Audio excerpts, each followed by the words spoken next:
Hello there and welcome to what could be one of the most exciting and entertaining nights ever at the MODUS Super Series, a finals night that features not just former finalists but plenty of former winners and one certain reigning champion. And joining me to discuss the action, Paul Nicholson and Matthew Edgar. I'm sure that you are both suitably excited for what lies ahead.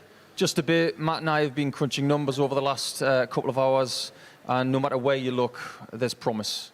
And people here tonight who are very used to being here on a Saturday night, I think records could tumble, and I think Matt's already predicted that we're going to get a 9 data. Matt, 9 data, best weekly lineup ever? I think we've got to go with that. We've got so many people that have won weeks here before, and the record that these guys have on winning titles, 5 people are going to have to relinquish that title. Only one player can win this, which is why it's going to be so exciting. And the reason I predicted that 9 data is because I think the standard's going to be so tight tonight. And when the standard gets so tight and you sort of forget about the standard and you just focus purely on the result, that's when the real magic happens. And I think we're going to have some real good pacey players tonight. And I think we could see one in the semis. Yeah, well, we really could see some magic tonight. If we do see a 9 data, that would be the first one we've ever had on a Saturday night in front of an audience. First of all, though, we're going to show you the story of the week, how the players got here, starting with Group A, which took place from Monday to Wednesday. And no surprise, guys, it was won by a certain Luke Littler. I think in certain times gone by, we've gotten used to seeing Luke on a Saturday night, but not necessarily winning Group A. And I think he's very realistic in not putting too much pressure on winning Group A, but this week, he was just so much better than everybody else. I think he was pushed by Andy Bolton. Getting 22 points in only second position, that is a fine effort. And Andy being here is no surprise as well, because he went through a different group. But at times, Luke Littler was untouchable, and he did equalise a record with the leg difference. See, we played a game, didn't we, Paul, at the start of the week? We guessed what we'd need for Group A. You predicted 20 points to win Group A. I said 22. That's what Andy Bolton got, and he finished second. That just shows how more dominant those two players was over a group that we thought would be very highly contended. Yeah, despite those couple of defeats to Andy Bolton, he still did entertain the viewers at home. Luke Littler produced some wonderful moments, including a 170 checkout, and he'd be determined to get something similar tonight. Yeah, I think he used this stem and flake combination for 2 matches, and one of those 2 matches he gets this finish. He is fabulously entertaining. One of the reasons why we've got so many people here tonight. And just look at what Elsie was doing as well. Leaving 50 after 9. And you know what comes next, of course. Yeah, and you know that he would do that tonight. He'd be determined to do that tonight, wouldn't he? He's cheeky and he's brilliant, which is entertaining to watch. He's a nice, quick player as well. He's going to go on to some very good things, but we've also got to remember, as much as we're talking about how good he is, and he's the favourite for tonight, tonight might be the last time we ever see him on this stage. Yep, it could well be. If he is beaten tonight, that could happen. And the man who's beaten him twice was Andy Bolton in Group A. Bolton moved into Group B. Luke himself stood here, said he felt Bolton would win the group, and he was proved right. Well, he should be a great player and a great pundit then, shouldn't he, as well? He's Andy Bolton, though, when we look at what he did in that group, he dominated that group. And on the back of what we saw in Group A, I'm not surprised. Consistency is the key with Andy Bolton. We expect, if we look at 12 months of Andy Bolton, I expect him to be about a 90 average. If I look at 2 years of Andy Bolton, I think he's going to be a 90 average. You can see where I'm going with this. It doesn't matter what the time frame is. I put Andy Bolton around that area. And here at the Super Series, that wins. A 90 average over the course of a week will get you to Saturday night more often than not. But will it win on Saturday night with this kind of company? That's more of a 50-50 call. He's going to have to find some explosiveness tonight and maybe his best performance of the week, possibly twice, just to win. Well, what about some of the stuff he's done in getting here this week? Because Andy Bolton, he's been solid, but at times he's also been spectacular. He has. And he's had some really good high 90s average stuff and some really consistent bad games. And what I mean by that is his bad game has been better than most players this week. That's why he's won so many points. If you think about what he's done in Group B and in Group A, that's 18 wins. That's a lot of wins from the amount of games he's played. He's only lost 5 times this week, and one of them was to Willem Mandigas, who's got his only win against him. So I think he's had his bad stuff. I think tonight he's ready to pop. But will it be good enough to win the night? That's questionable. And we can't ignore the fact that he is the player that's beaten Luke Littler twice this week, 2-1 up in the head-to-head. Yeah, and he's the only player really that's likely to do so. Bielecki got close, but that was more on a Luke Littler dip. Andy Bolton, though, just going back to the point of his bad games, then bad games come when he doesn't need to play well. When he's in a game where the opponent is lacking in performance, Andy Bolton just sort of follows it a little bit and gets over the line. He's not one of these players that's just bullying people, so to speak. And in this field tonight, he's going to know what he needs to do. We see the attitude change when he comes into one of these games where he needs the points or he's playing Luke Littler. You can literally see the change in the demeanour and the characteristics and the way he handles himself on the stage. He's going to do this all the time tonight, so I don't think we're going to get those lulls in performance. Before we move on to talk about Group C, just want to mention one more thing from Group B. Jelle Klassen and Alexander Merckx, they are both through to finals night as well, and they played last night the fastest game we've ever seen. And it wasn't even close. It was broken by 7 seconds, I believe. And the scary thing is, it could have been even quicker. Had Alexander Merckx hit tops with his first attempt, he would have broken the record by 22 seconds. That's like going 9 seconds flat in 100 metres. That was ridiculously quick, that game. But Matt made a great point last night. In order to get those quick games, you've got to have a quick opponent. That's exactly what Alexander had. It was a stunning performance. And we also looked at one really funny thing. The 2 games that they had over Group B, it was less than 13 minutes. And a lot of the games in Group B went more than that. Well, let's talk about Group C. Matt, Sebastian Białecki, you mentioned him a moment ago. He was very, very good in that group. In fact, the only game that he lost was his last one. And fair play to Sebastian Białecki. We've got to remember he's only 19. I think sometimes when I look at Białecki, I expect quite a lot from him because of his own brilliance. It's his own fault. He did it to himself. Reached the UK Open quarter-final. You got expectation on you. And I've always got expectation on Sebastian Białecki. And it's key to remember that sort of age factor, which actually I thought he really handled well. He got relegated, so to speak, into Group C. It would have been something that he'd have expected at least a Group B coming into a Group A campaign. So he'll be disappointed from the start of the week, but then to recover the way he did and then go 9 straight wins and dominate Group C. People weren't giving a chance against him. He was head and shoulders above that entire group.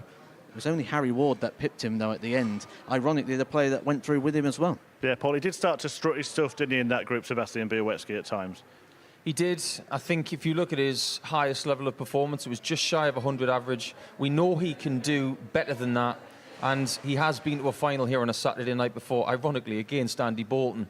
And he got a 170 checkout in that final. So we know he can turn up on a Saturday night. It's just a question of whether he actually will. Yeah, he's produced some wonderful stuff, as I've said. This was one of his biggest highlights.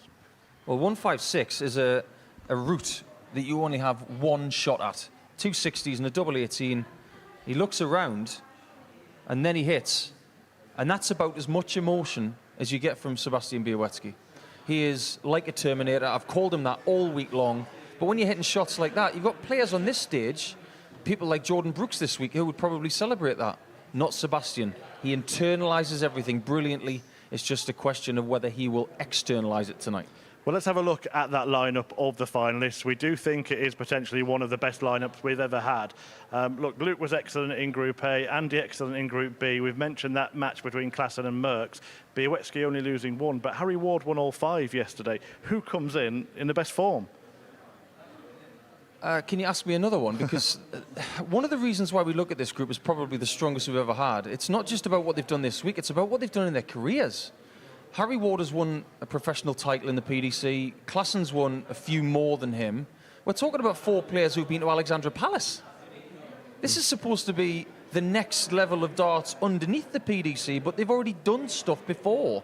So this will not faze people tonight, and this is just the kind of night that we crave here in Portsmouth to see who can be the king here in week 9. And I think a lot of the narrative is going to be about Luke, but we can't forget about the rest of these people because they've all done bits in their career. Well, if you thought that was a hard question, you're both about to get some harder ones because we're going to take a look at the groups for tonight. So remember the format, 2 3-player groups. The top 2 from each group go through to the semis.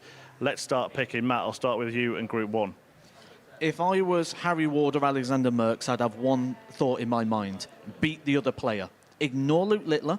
assume he's going to go through. If you get anything off him, bonus. Your job is just to beat Merckx or Ward. If they come up here with that attitude, that's, I think, the key to getting through that Group 1. Yeah, I agree with Matt, actually. I think let Luke have all the fanfare, let the defending champion just take all the pressure, and then look at the game against the other guy in the group as the final. You win that, I think you're going to be through. And that other group, that seems even more difficult to pick a couple of names. You could look at Andy Bolton as the favourite because of what he's done here before, but don't discount Klassen. He always says that he doesn't play his best stuff in the group. He plays his best stuff on Saturday night, and that's why I believe that he will get through that group. I actually think that if Białecki was to just tail off a tiny bit, he'd be at threat of not making the semis. Peace in the comms box, or are you going to be agreeing on that? No, I think I've got to go with that, really. I mean, everything's pointing toward... I mean, if we're going to make a prediction there, I mean, I've made a big one with a 9-darter. Shall I go bold again? Shall I say 9-dart shootout? A 9-dart shootout and a 9-darter tonight, potentially? I wasn't even thinking about that. Oh, yes, please. I know the players don't want it, but we do. If someone wanted to, they could actually do a 9-darter in the 9-dart shootout. It wouldn't be the best score they could get, but they could go for it. You're getting carried away now. Come on. I know this is a great night, but if that was to happen, that would be something. Right, let's see how the bookies see it tonight. They've given their opinions. This is how the odds compilers have seen it. And Luke Littler, no surprise, he's the favourite. Even money. What are the surprises there for you guys? Well, the one thing for me is that you've got the world champion from 2006 as the outsider. That is quite funny. And then you look at the likes of Merckx and Ward and Białecki being the outsiders. Yes, you kind of get that. Bolton at second favourite, evenly with Białecki. I'm not sure about that. I think Bolton's had a more impressive week just over the course of it compared to Sebastian. But looking at Klassen at the bottom of the pitch there, that doesn't look right at all. You said not sure. I think the bookies aren't sure about this either. I've been tracking the odds all week just to see what the vibe is around Luke Littler. And he actually started coming back out in the odds. He started to get odds against on Luke Littler last night, and Andy Bolton came into 7-2. Then he's gone and qualified for the group and gone back out again. I don't think anyone has a clue what's going to happen tonight. They don't want to lose money. Their job's to make money. And they can't even decide in terms of the prices for this. So what chance have we got? Mm-hmm. And you at home certainly don't want to lose money either. There is a bet builder that's been put together. The most popular bets from the exchange is compiled into a handy treble. If you are going to have a gamble tonight, of course, do so responsibly. It's 18+, begambleaware.org. And we'll go through the selections one by one. Andy Bolton, minus 1.5 on the handicap against Klassen, favouring the X Factor there. Thoughts on that one? I don't agree with it at all. I think that game's going to be very close. I think that's going to be at least 6 legs, if not 7. I think that is a very risky 6-5. As far as the others, I'm still a bit murky. Merckx, Littler handicap for Luke. You could probably see that coming in. He's against the darts, though, again in that game. I much prefer the handicap on the game with Harry Ward. Now, Harry Ward has traditionally started very slow on his 2 days so far, and he's grown into the groups. It's going to be hard to start quick here because he's going to be against the favourite and in a sort of short format day. He's only got 2 games to get himself going. I don't think he eyes that game up. Like I said, it's the Alexander Merckx game, Harry Ward, that is vital in that group. I won't be surprised to see a 4-0 start for Littler there, and I think the handicap's better there than against Merckx. Just remember as well, Alexander Merckx is the only other player, apart from Littler, that has averaged over 100 this week. He has got it in the locker. It's just whether it comes out. Yeah, the other one on there was the over 1.5 1/8s in that match between Bolton and Białecki. They played a thrilling final on this stage. That was 4-3, so that's probably the thinking in that one. Yeah, I think it is. You don't get a great deal of 180s from Andy. He's more of a 140 and 137 kind of guy. A lot of great approach play. So 180s, yes, they come, but do they come to that degree? It's a bit of a 50-50 play, but Białecki and Bolton against each other. There's game chemistry there. If there's a lot of legs, that could come in. Yeah, 5.6 to 1, that bet builder. As I said, always gamble responsibly. Right, let's just show you the order of play for this evening's action. It's going to kick off with the 2-time reigning and defending champion Luke Littler. He's taking on Harry Ward. The group games will alternate, so the second match of the night will be Bolton against Klassen. Where does it start to get really important tonight? Probably at around about 7:44 local time. As soon as that first start is thrown, everybody is on the edge of their seat. I think when you look at the Group A winner, they always know they're going to have Game 1 and Game 5 of the night. Is that something that Luke Littler will be unsettled by? I don't think so. But I think everybody's going to be on a knife edge from the very first start, because tonight is going to probably be the tightest night we've had on a Saturday ever. Do you agree with that? I'm going to stick with my original statement. Game number 3, that's the one for me, because I think that's the one that's going to be defining of a group, where I think Group 2 is going to be defined by score lines and throughout the whole night. That's not going to be defined by one match. That's going to be defined by plenty of moments, where I do think Group 1's down to that one individual game. Who wins? I think it's written in the stars that Littler is not only going to win tonight, but he might win 3 consecutive series before we say ta-ta. I fully agree. I think he's going to take the lot, not just tonight. I think he's going to take the £20,000. There we go. Well, he is in action in the first match of the night. It is Luke Littler against Harry Ward, and it's just about time to get the action underway. But before we do, let's hear from both players. Luke, back at a finals night here at the Super Series, it must be a familiar feeling. Just tell us how you are feeling when you walk in tonight. No pressure. No pressure on my shoulders. I know it could be my last one, but obviously I'd love to win tonight and go to Champions Week. But win or lose, I've had a great career on the MODUS this year, and this year. So I'll be happy to win it, and I'll be happy if I lose. It's a really good field compared to the other fields you've come through. Is this up there with the strongest? Yeah, it's very, very strong tonight. But obviously I know my game's there, and I know everyone else's. But whoever wins tonight, best man on the night. You say no pressure. Do you feel any kind of expectation to sort of perform, do the sort of flamboyant finishes that you've done here in the past? Maybe not, but people may see it. But like I said, if I win or lose, I'm not really bothered. But if I win, it's a bonus. It could be the next step to this sort of incredible legacy that you take to the PDC, with you having been the 3-time Super Series champion, having won your week 3 times, and then maybe Champions Week as well. What would that mean to you to sort of leave undefeated? It would mean a lot. Obviously, seeing Conan's interview saying he will be 2 times champion. So, obviously, if I win this week, I'd love to see how he gets on in Champions Week as well. But if he sticks by his word, then fair enough to him. But I'd love to play him in Champions Week. I will love to watch it. Good luck. Thank you. Harry, finals night. Welcome back to it. Just give your assessment of how you played in your group earlier this week. I think Thursday I got the results I needed, winning 3 out of the 5. I don't think I played very well. Yesterday played a bit better.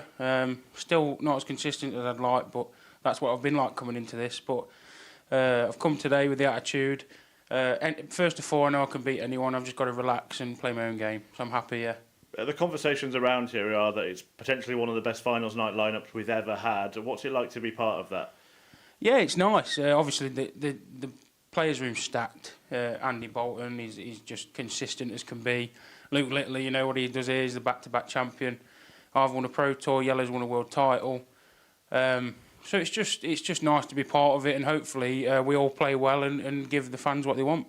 You've got Luke first game. Of course, he's 2-time defending champion.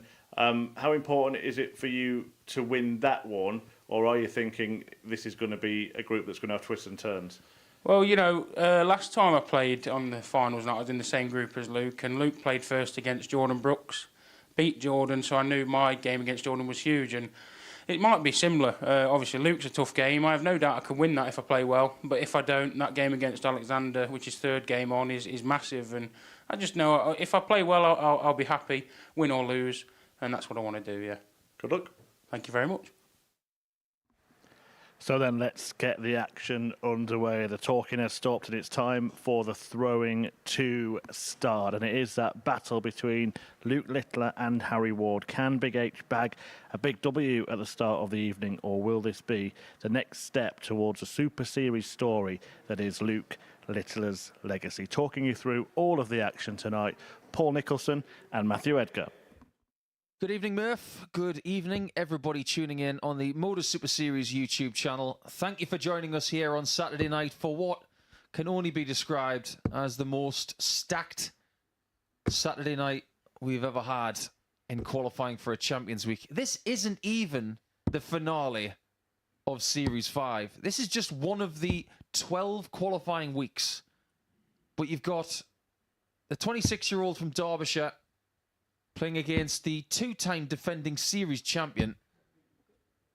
And one of the first stats of the night that might make you giggle is that the 26-year-old from Derbyshire is 10 years older than his opponent, who will come into tonight as the hot favourite. Matthew, a very good evening to you. It's been a great week. It's been a fantastic week, hasn't it? And we said at the very start of this week that we expect to see lots of turns and surprises, but along the way we haven't had that many surprises. Everyone we sort of expected to see here on Saturday night is here. Well, just to paint a little bit of a picture for you, you haven't just got people who have won weeks here on a Saturday night on the stage. You've actually got one in the crowd tonight as well, because Patrick van den Behard has stayed behind to watch tonight because tonight is so good. What does that tell you? That tells me that he was confident of getting through because he's clearly booked his hotel. And we didn't have to wait long for Luke Littler to open up with a maximum. It only took him 3 visits. There's a lot of familiarity about tonight. And for Harry, this will feel very familiar because he's played Luke on a Saturday night before. Sensible. 70. Trying to trim off the 45, but gets the bonus of the bullseye to leave the 2 darter, but it might not matter.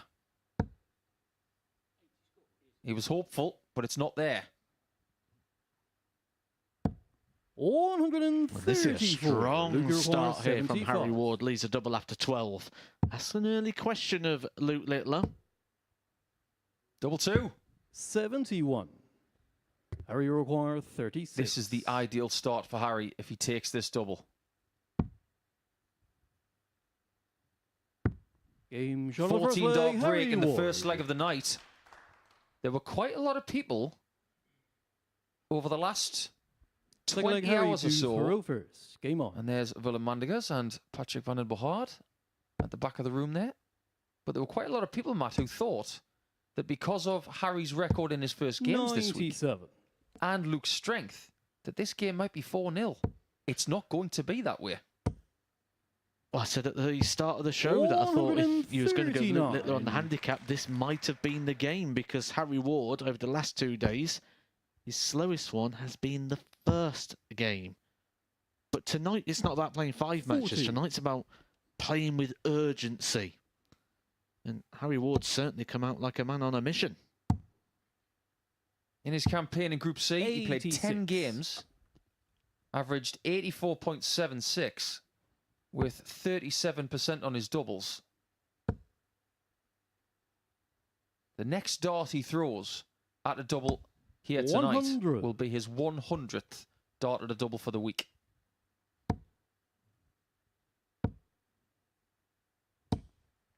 $100.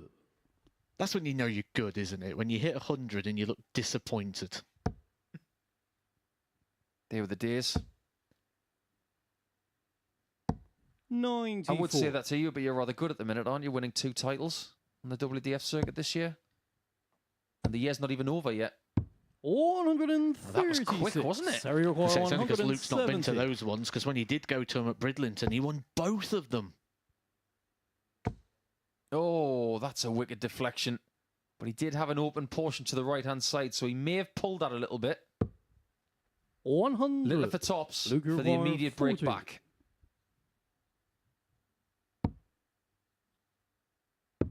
Game shot the Double second 10 leg. has been such an ally this week.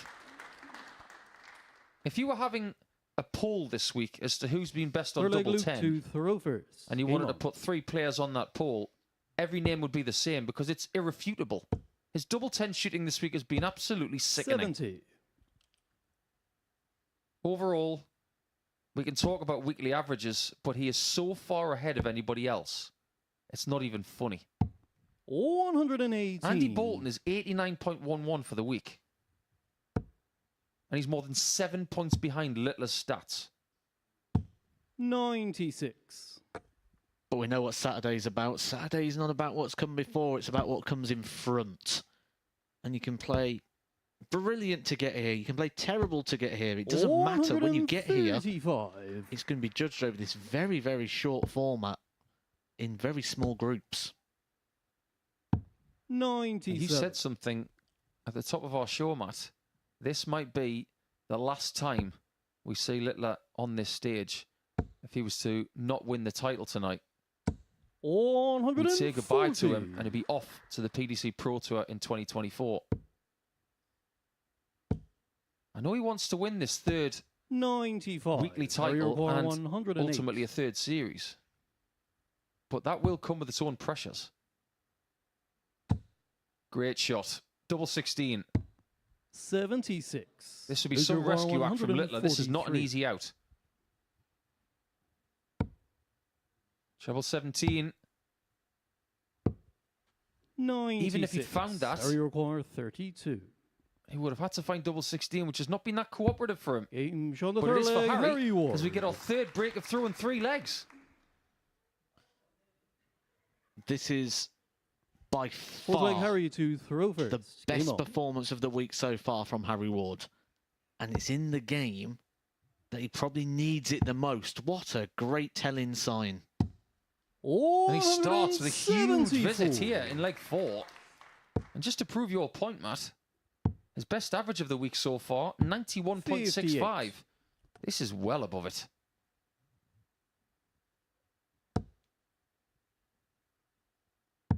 Has this maybe just not Luke Littler out his 58. stride a little bit? Because it's all been about Luke coming into this. But this is just a very stern, quick reminder that there's 134. more than one player here tonight. Correct. Rewind a week ago. Alex Spellman got 28 points in week number 8 in Group A. That's 2 more 99. points than Littler. He came to Saturday night and was defeated fairly quickly, although he did make the semi-finals. There are no guarantees. 127. Harry Require 170. How many times is Harry going to leave a 170? This is 3 times out of 4 legs. 134. He's doing very little wrong. And he's showing the entire world what you've got to do to beat this man right here. 140. You've got to Harry be Require 36. leaving doubles after 12. Game shot of the fourth 3-1 leg. to Harry Big Ward. H. And now we can talk about something that is quite remarkable, and it might be coming to an end. Fifth leg Luke to throw first. On Game every on. Saturday night that Littler has played here, he's never lost. That's 16 games and 16 wins. 96. It's an Undertaker-style streak. But it might be coming to an end from someone who actually does resemble Brock Lesnar. 59. And if you think this is because Luke Littler's not performing or he's dropping his levels and Big H is just taking advantage of it, 100. Luke Littler is averaging comfortably over a ton. This is all about the good performance here of Harry Ward rather than mistakes of Littler. Are we seeing less 100. pressure on Harry and more comfort because he's been in this situation before? I think we're seeing more focus from Harry Ward and a focus and a determination that he 95. hasn't needed to have found since he handed back that PDC tour card a couple of years ago. We've spoken to Harry this week. We know what he wants. 100. He wants the card back. He wants the PDC back. He's more prepared for it now than ever. But it's not about that right now. 85. It's about tonight. There are a stack of weekly winners here this evening. Not just Littler. You got Mertz 100. in this group. He's Luke won Require before. 125. Bolton and Klassen have won before. And he now has a match-winning 65. opportunity and a first Harry sign Require 142. that he really doesn't like being in this position.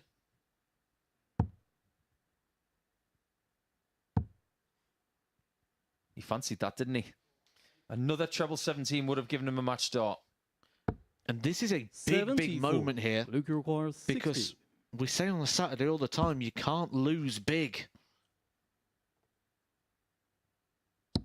He hasn't lost shot on the yet. fifth leg, Luke Littler. Phenomenal flatty for tops.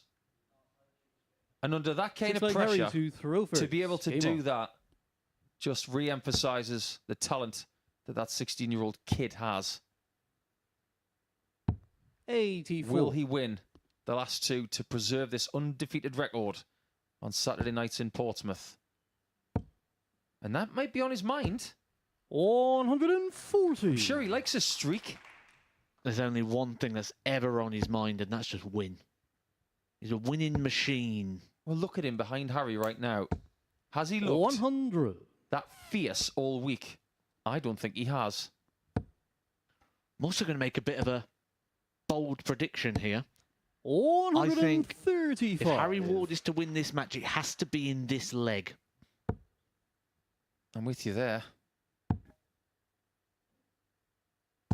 96. He can't afford many visits without a treble from here.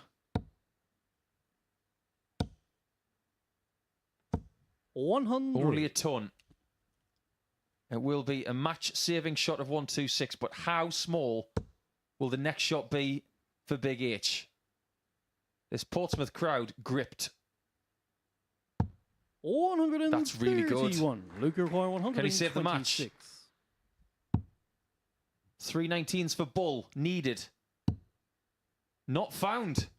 86. So a match start this Harry time require 90. is a lot easier to come by. Two of them.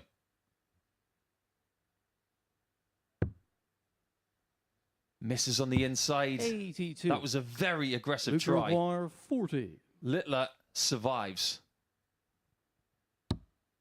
Double 15 for him.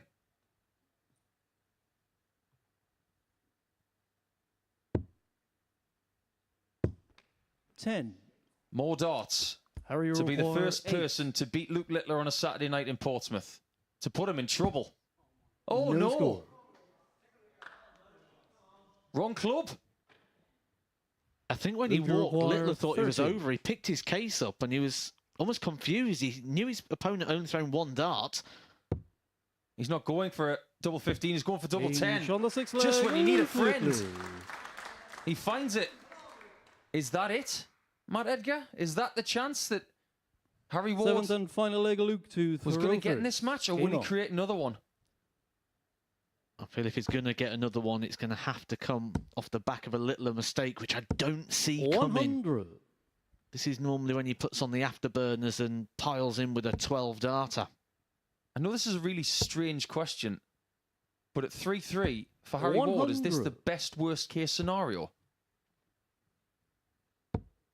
Well, we said at the start of the show, his job isn't to beat Littler. That would have been a bonus. His job is to beat Alexander Merckx.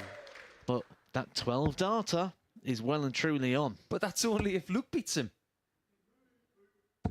60. He's been asked a very stiff question here this evening as the defending champion. His answer, 140. after surviving match darts from Big H, has been rather bold. It's what champions do, isn't it? They go out with a 12 and say, 23. the only way you're going to beat me Luke now, Roy, pal, is with a 81. 9.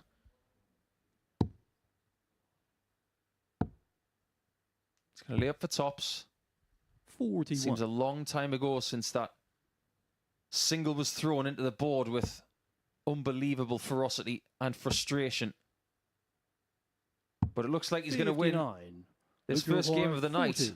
And if this is what we're going to get all night long, sign me up. Game Double shot 10. And the match, Luke Littler. Luke the Nuke's best friend. Absolutely the 4 o'clock double. Harry Ward worried the champion in that one. But ultimately, the defending champion is now 17 games into Saturday nights with 17 wins. And 98.48 is above what he's been doing this week. Harry Ward brought the game, but ultimately Big H doesn't get the W. We'll take a short break now, and when we come back, we'll start Group 2 with Andy Bolton and Jelle Klaassen.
Welcome back. Wow, what a thrilling start to the action here on Saturday night at the Super Series. Luke Littler almost beaten for the first time on a Saturday night. Harry Ward missing match starts to do so and squandering a 3-1 lead before the reigning two-time back-to-back champion bounced back and won the first Group 1 game 4-3. Right, attention now turns to Group 2, and the first fixture is between Andy Bolton and Jelle Klassen. I caught up with both men earlier, starting with the X Factor.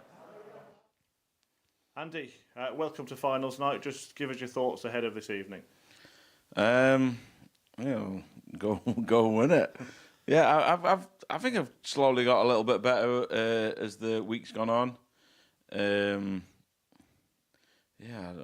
No thoughts. Just like, just keep the focus, just continue really. There's no mistakes tonight. That's the difference, I think, from the rest of the week. So, yeah, it's keeping focus, keeping the head right, and try and do the business. Yeah, there were no mistakes last night from you either. Won all your matches, 9 out of 10. You actually come into finals night on that kind of form. So you've got a bit of a momentum, haven't you? Yeah, I think I said yesterday, like the important thing I think yesterday was winning the 4 games, but at the same time where I felt like I played half decent sort of thing, and for a couple of games, you know, I played really well, and a couple of games were okay. I've just got to lose I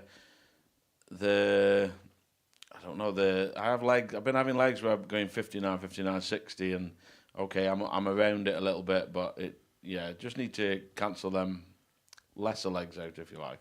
You've won here before, but a lot of the players on this night have. So I was going to ask you a question about experience and how much you think that'll see you through, but do you think this is really wide open tonight? Yeah, I think, everyone talks about Luke. Everyone's, I'm getting a lot of things, you can beat Luke and whatever, but like, do not forget the other 4 guys. I had a great final with Sebastian last time. Alexander has had moments this week where, I remember the game against Sebastian to make sure he qualified into Group B. He turned up for that game. I think it was the game against Jelle yesterday.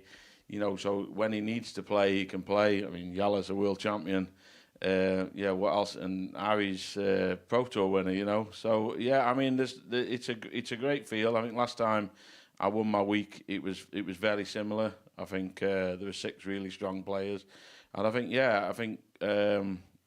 anybody that has an off leg here or there, it could be really costly tonight. And I am the older statesman, if you like, but it's not, I mean, Luke's Luke, he's a fantastic player and whatever, but it's not all about Luke or me or whatever, the generation game or whatever you want to call it, but it's kind of like, I mean, there's 6 really good dart players tonight, and anyone can just turn up and have that night, and that is darts. Well, let's hope you play your darts right. Good luck. Yay. Good. Cheers, guys. Welcome to finals night. Just give us your thoughts on how your week's gone here at the Super Series. Not great, but good enough. No, normally in the group stages I never play that well. When it feels like a knockout, I play better. So yesterday, the first 2 games, I knew if I won those 2 games, I would be through. So I was more focused, but the last 2 games I didn't play well. We have seen you this week experimenting quite a lot, different darts, glasses, sometimes no glasses. What's the thinking being behind that? The glasses, I really need glasses, but I don't like them. And the day I used them was the day that everything was a little bit more blurry, so I needed them. But today feels a little bit better, so if I don't have to, I won't use them. And with the darts, changing darts? I've got new darts. It's a similar set, but a new coating. So sometimes it feels a little bit different. So I'm trying different setups. But for tonight, as you know, as you've mentioned yourself, it's knockout, very different feeling. Have you got a plan in mind for tonight? For me, mentally, it's always better if it's knockout. I feel more focused. If it's the group stage, sometimes it doesn't matter if you win or lose. And now it matters, so I will be more focused. Just finally, to be part of a finals night like this, where there are a lot of players who've won here before, does that give you the motivation to bring your game up to its highest level? No, my motivation is always for myself, not who I play. I just want to play better now, and it doesn't matter who I play. So, no, the motivation is always there when I want to. Well, play well. Good luck. Thank you. Interesting insight there from the Cobra, former world champion from 2006 at Lakeside. And the oldest player here tonight by quite some distance. But age is just a number. Experience and brilliance is what it's all about. Andy Bolton, one of many weekly winners who are taking part here in Series 5, but many weekly winners here tonight. 50-year-old now, up against the next oldest player in the group at 38. From Goor in the Netherlands, this promises just as much as the first game, which Matthew Edgar really did deliver. Really did. It had everything, didn't it? And it had plenty of drama. Wasn't just about a really high standard game of darts. And I think drama's the big word that we're going to get tonight and see it all unfold, and especially First leg, in Andy Group to 2. throw first. Game on. This game, your first of Group 2. Sebastian Bieletsky also in that group as well. At the start of the night, I predicted a possible 9-dart shootout. We will let you know all the possibilities as the night goes on. 60. I think it's going to get a bit complicated. Might even come in Group 1. Because now that Littler's won by 4 legs to 3, it does mean 95. that if we're going to get a 9-dart shootout in that group, the other results have got to be 4-3 as well. What we've seen already is that Klaassen is using a setup that we haven't seen since Game 1 on Thursday. 40. With the knitting needle points. They're about as long as my belt. He always has been 59. the kind of player to tinker around. But the last time he used this setup, he did wear glasses. So he's trying to find that magical formula here tonight.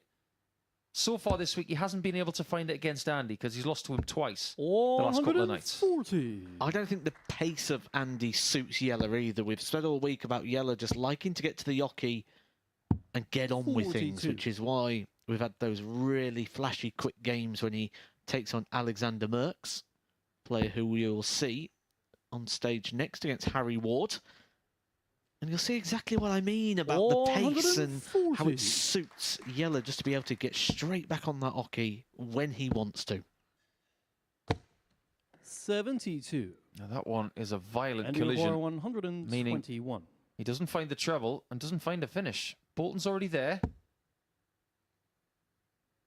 He has been Mr. Consistent this week. 65. So, Shrek, 85. Double 18 left after 15. Klaassen wants 2 singles and a 25 to leave 170. 63. That's exactly what he gets. And you require 36. Does Bolton take the first leg? Game He does. shot the first He leg. doesn't give Andy a Bolton. chance to yell on that 170. That's what you got to do. Stop them from getting a dart Second at leg double. yellow to throw first. Game on. Klaassen this week, over the last couple of nights, averaging 86.76. 100. In some weeks, that might even be the best. Not this week. In fact, 86.76 is the worst running average for the week in his group tonight. 100. Białecki, 87.69. He's played 25 games. 45. He's played the most games of anybody this week. And he's played 23, and he's at 89.11. You said it earlier. If you had a one-year statistic for Andy Bolton, he'd be averaging 90. 100. If it was a 2-year stat, he'd be averaging 90. This week, he's very close to 90 after 23 games. So he is playing to type. 134.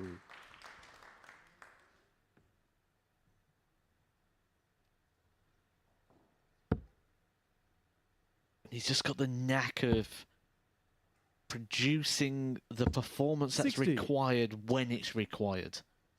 We have seen him dip in performance this week, but it tends to be when the opponent's not really at their best. He sort of just... Whatever the opponent does, he tries to just do a little bit more than it. the old play the board or play the man sort of philosophy. 140. Great last start to lead the Yellow 101. 42. Klassen, though, looking to equalise here 10. and can't. And you require 101. He gives that third dart daggers.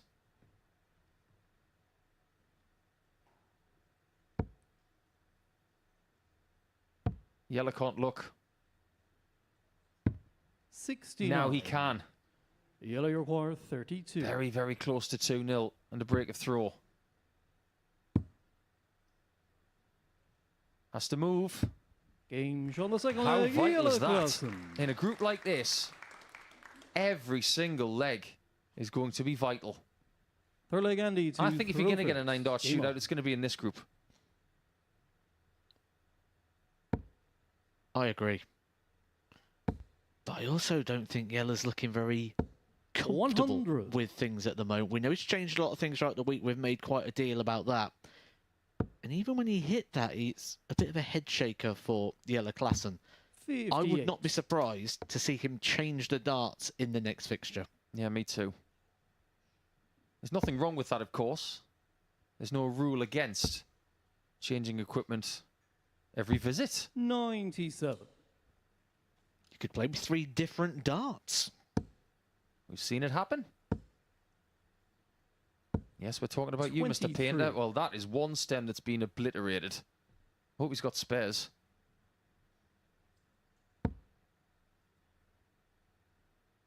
One thing about tonight in general, Matt, you look at the strength of it, 96. and the statistic that backs it up is when you look at all of the players collectively and how many times this group of players, all 6 of them, have missed a Saturday night in qualifying through a week. Let's do them individually. Littler, 100. 4 Saturday nights in qualifying from 4 attempts. Harry Ward is the only person not with a perfect 43. record. And you require He's in his 108. third Saturday night. Sorry, his second Saturday night out of 3 attempts. Ooh, okay. Double-double, accidentally. Game shot on the third leg. Seen a few of Andy those this Bolton. week. But maybe nothing as vital as that, as Andy protects his throw once again. Fourth leg, Yellow to throw first. But if you look at this group, Białecki is in his 4th Saturday night 58. from 4 attempts. Andy Bolton in his 3rd from 3 attempts. And Klassen's in his 5th from 5 attempts. All 3 players in Group 2, they never fail to make Saturday night when they come here. 121.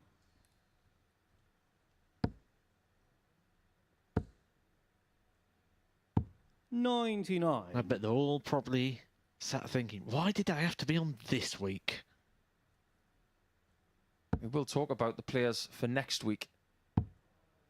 And we might even have some surprise 58. packages in week number 10. We are not far away from Champions Week. It will start in a little over a 40. fortnight. Not far at all.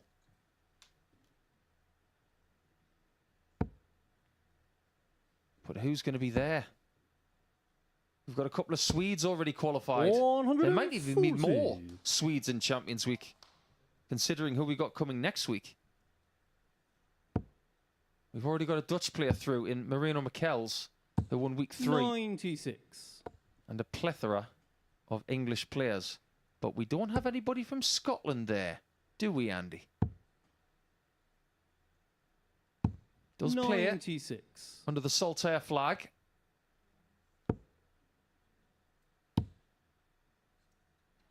And if Bolton does go on to win this game, 86. the Klassen-Białecki game in Game 4 would be like a final for Klassen.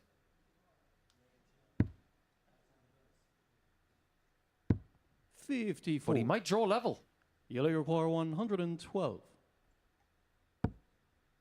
These are great shots for professional players. We get the 2 darts Game at shot on the fourth treble leg, 20. Yellow Klassen. Big moment in this game and a big shot for Klassen. But again shaking his head after a Fifth leg Andy to big throw shot like first. that. He shook his head Game after on. the first leg he won and after a 180. That's why he's shaking his head. It's got nothing to do with the 180s. His level of performance is 15 134. points, at least it was before that visit, behind his opponent. But look on the bright side. He's winning enough battles to 96. stay in the game. That 112 is a real indication of the focus that he brings to Saturday nights, where he always says he plays his best day of the week. 137.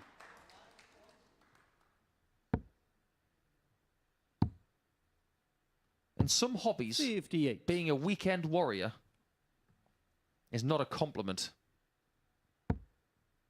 But being a weekend warrior here is the biggest compliment. 100.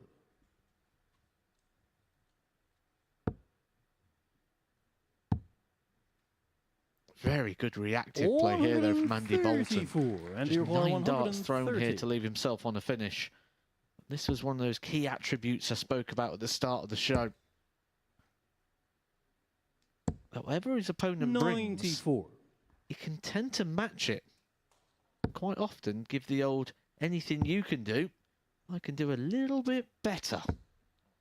132. He's got the darts And your in this bar game as well. 36. He's using them really well. He's Game not on the fifth slipping up leg, on his own Andy throw. Bolton. He's stopping Klassen from getting shots in the odd numbered Six-leg legs. yellow to And if he throw continues first. to do Game that, on. he wins.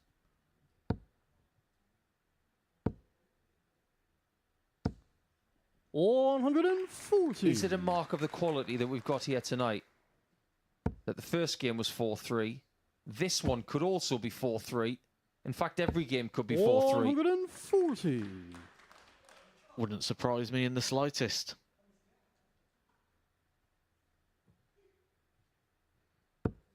That concentration of focus is going Thank to you. be tested.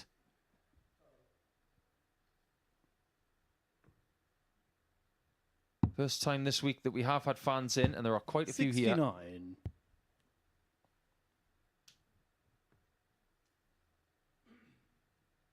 Sometimes as professional dart players, if someone puts you off, you just can't help but give them a bit of a stern look.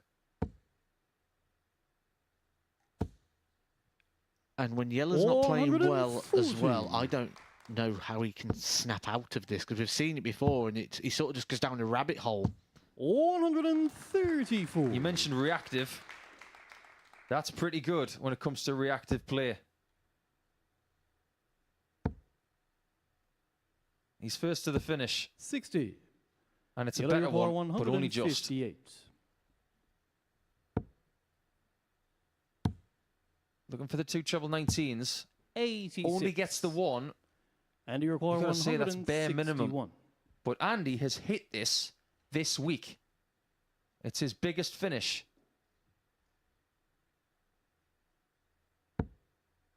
He's not going to get another one. 90. Yellow This require 72. is a very big moment in Group 2. 52. A match-saving Andy dart requires fails. 71. Andy gets a shot to close it off, averaging over 95 and playing just as superbly as he has most of the week. 51. You can see what he thinks of it. Yellow require 20. To go all the way, just like our Angel first game six leg, between Luke Yellow Littler and Klassen. Harry Ward. Fair play there to Yellow Klassen. I did question if he'd be able to recompose himself. We saw him Seventh and final leg, have Andy. to issues in his Farouk. game with Mark Hilton. Game He on. ended up going on to lose that game. The only game Mark Hilton was able to win in his Group B campaign. So I did have concerns there that he wouldn't be able to refocus back on the 49. game. But right now, after a 49 from Andy Bolton, you'd probably make him favourite. 81. Do you make him favourite now? 50-50. Phone a friend? Ask the audience? 80. I wouldn't ask the audience right now. We've got two very focused dart players in a quiet room, 140. and the heat is going up. Maybe he is favourite now.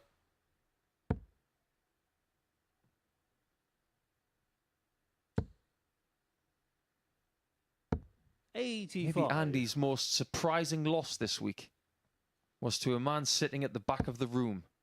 Willem Mandegers had one win from 25 83. games.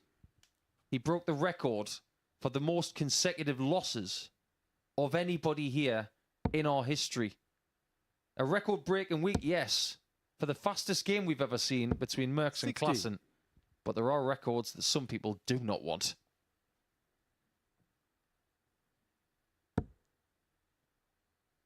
Jelle Klaassen hasn't looked like a winner 97. throughout this game. He's been shaking his head. He's been dejected, disconnected.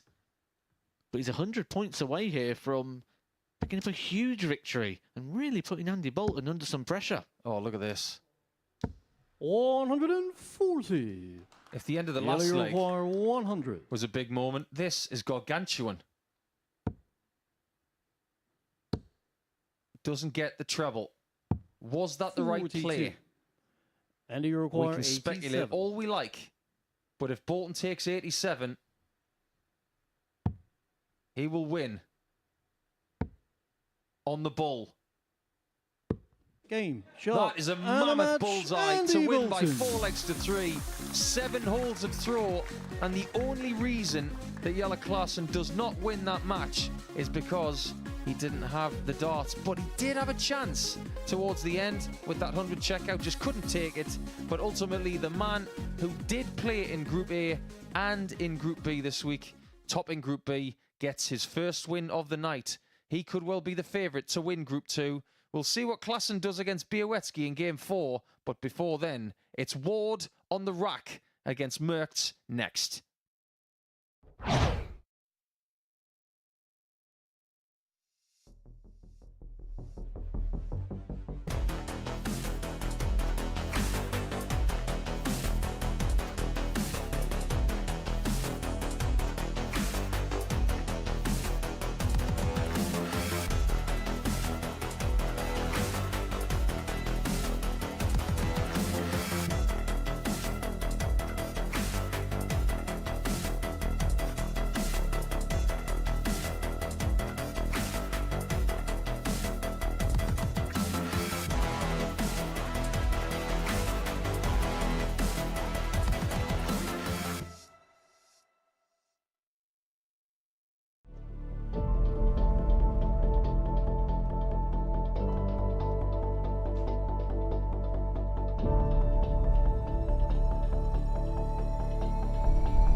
Welcome back. We're going to go back to Group 1 now here on finals night of the Super Series, where Luke Littler beat Harry Ward 4-3 in the opening match. That means, of course, that if Harry Ward loses this next game, he would be eliminated. But because of that small margin, of defeat. If he wins it 4-2 or better, he'd actually be the first man through tonight. But standing in his way is Alexander Merckx, who now just needs to win to progress to the semi-finals.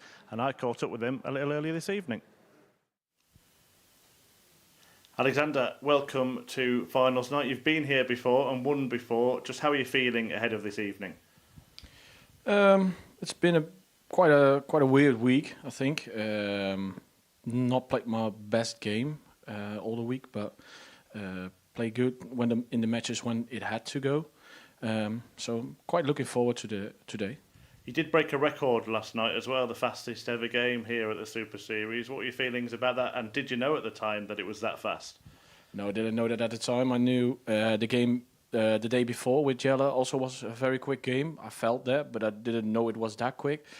I was watching my match back in the evening when I came back, and I heard I got the record, so it's quite special, but it's not something I think about a lot. A lot of the attention tonight is going to be on some of the other players, particularly one player, Luke Littler, who of course has won the series twice. Does that kind of play into your hands, give you the opportunity to go along quietly, and is that how you like it? Yeah, that's definitely the way I like it. And what can we expect from you this evening, playing in front of a crowd, knockout instead of the sort of league format this week? What can we expect from you tonight? Well, I don't know. It's the 5th time I'm here. I've done some different results every time. It's always nice to have a kind of a knockout system. We'll see what the evening brings. We certainly will. Good luck. Thank you. A very warm welcome to everybody as we have our third game coming your way now, with Harry Ward knowing exactly what he needs to do. He needs to win. But if he wants to guarantee his place in the semi-finals, it's very clear as well. The magical formula of group play on a Saturday night is, if you've played 2 games and you've got 2 points and a positive leg difference, you are safe. Big H really did scare the reigning champion in the previous match in Group 1. But 29-year-old from the Netherlands, he's won a couple of times on the WDF Tour, as has my commentary colleague. This game, it almost has the feeling of a final. I think we build it that way from the very, very start. We expect that Luke Littler is going to do Luke Littler things in this group. He's got through a tight one First with leg, Harry Harry Ward. He'll be to taking throw on first.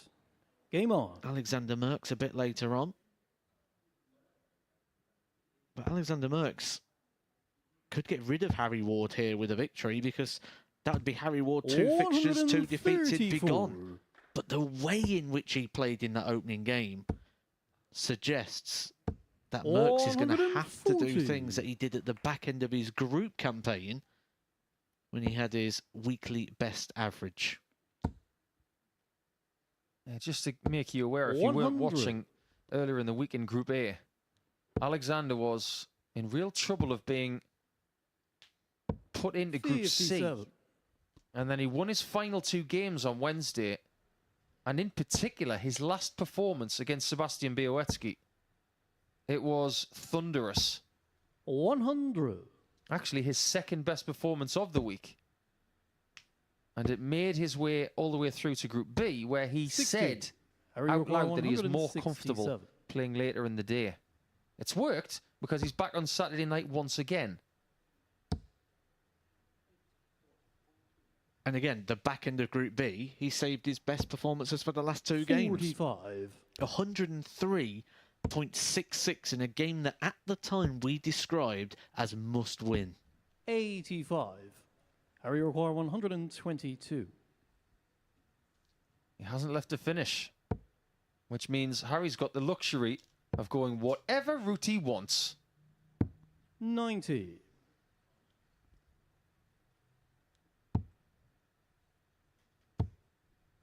He's going to be right there just in case Harry has any more missed darts at double. He did miss match darts against Littler. 127. Harry I'm sure he's already 52. forgotten them. Because it's not about what happened in that game.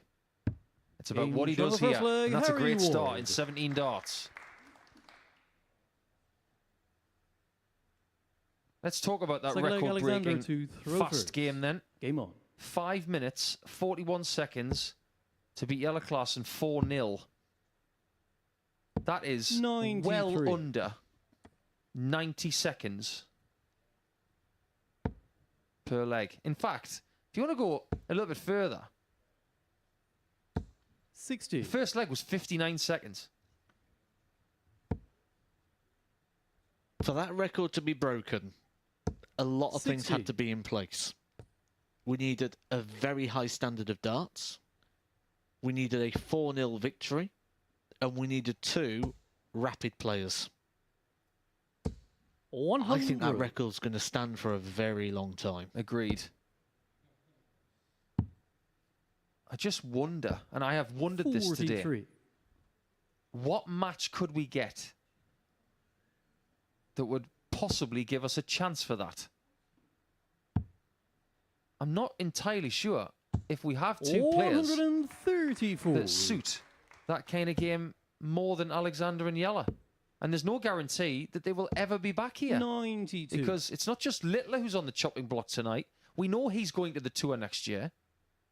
But there's a chance we might not see some of these players back here because professional careers could be beckoning for them. 137. Big H is taking control here. 100. Harry requires 70. Just a reminder, if he gets 4-2 or better in this game, he will qualify for the Final Four. 54. Plenty of Alexander attention on requires double 16 already 113. in this third game of the night. Oh, really? 111. He went for 17 for Harry requires double 18, I'm 16. sure. But he didn't stop. He knew what he was doing. 2 4s. That Game cost shot him the second match leg, against Harry Littler. Ward. It does not cost him leg 2 against Alex. When we speak about resilience Third and leg, Harry to resistance, throw first. I think we've got to throw a lot of credit Game on. here on Harry Ward. Because not only did he mismatch darts against Luke Littler, he did so with almost undescribable darts. He went for a double 4 and hit a big 18. It's amazing what can happen under pressure. 60. You ever thrown a dart like that, Matt? I know I have. Oh, many times. And I don't think I would have reacted to it and responded to it to come out in my next match not long after it and be 140. playing the way that Harry Ward is. 100. Around about the time that he was beating Littler in game 1, he was averaging 105. This isn't at that level, but it's still a very, very high level. 60. And I think this week, judging by the 5 days that we've seen Alexander, He doesn't tend to play his best darts Harry requires 161. in his first game. He always tends to average in the mid-80s in his first game. Courtesy of that 45. maximum, his average Alexander has requires gone up. 161.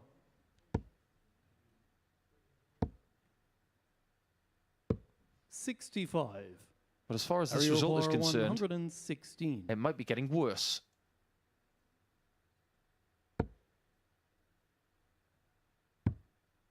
Double top. 96. He's had a shot. Alexander Had a requires double. 96. At least 1 in every leg. 36. Harry requires 20. He's getting time as well on every shot for the legs. He now In only shot needs the third 1 leg, more. Harry Ward. If he can do it in the next 2 legs, Fourth we'll leg, see him Alexander again. to throw first. Game on.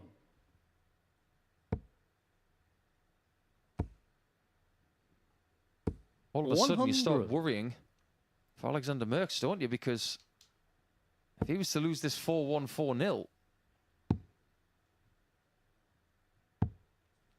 41. what he's got to do to Littler is unprecedented. 100.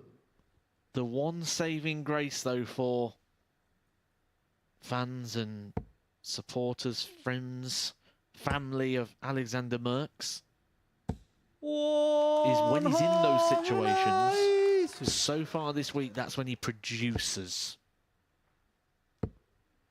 45. It might have to happen.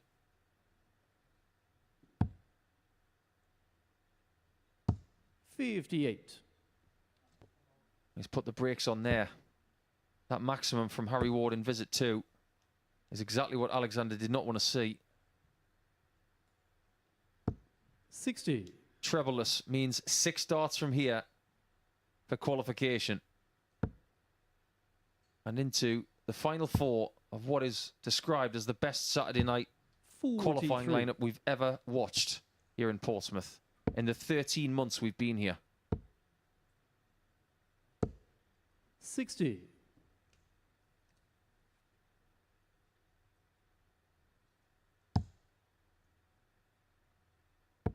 He could have 6 starts from here.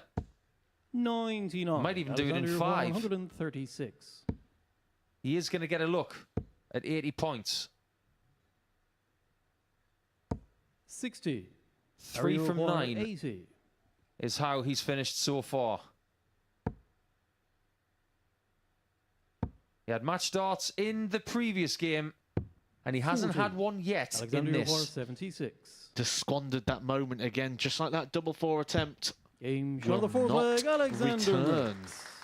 Big shot from Alexander Merckx.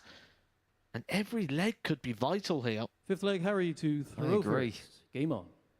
We talked a lot in the first game about how Littler's been good on double 10. How good has Alexander been on double 8 this week? 60. My word. He has been owning that double. 96.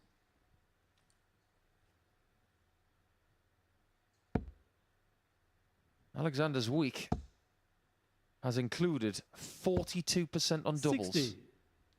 all week. That's not just Group A, not just Group B, but everything together. 59. We've lauded Littler for having 43% for the week. He only played 15 games. Alexander's played 23. He's had 183 darts at double before tonight. So he's had 2 here.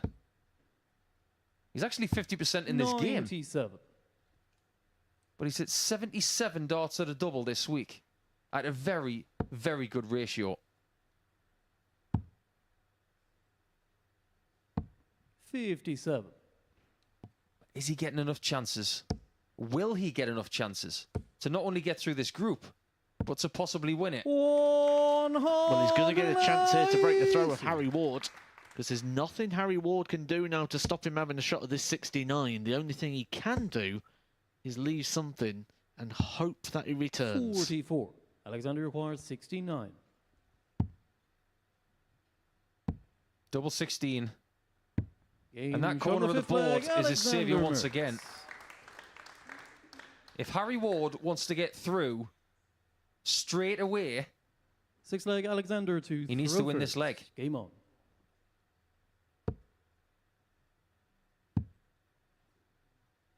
But there are 3, or actually 2 42. words and a number that start coming to mind.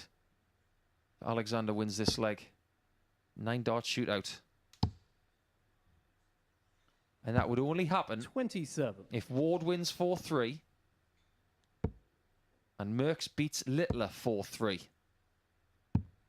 59. There have been 2 9-dart shootouts here in Portsmouth in the last 13 months. Your quiz question until the end of this leg, without cheating and looking at social media, who won those 2 9-dart shootouts?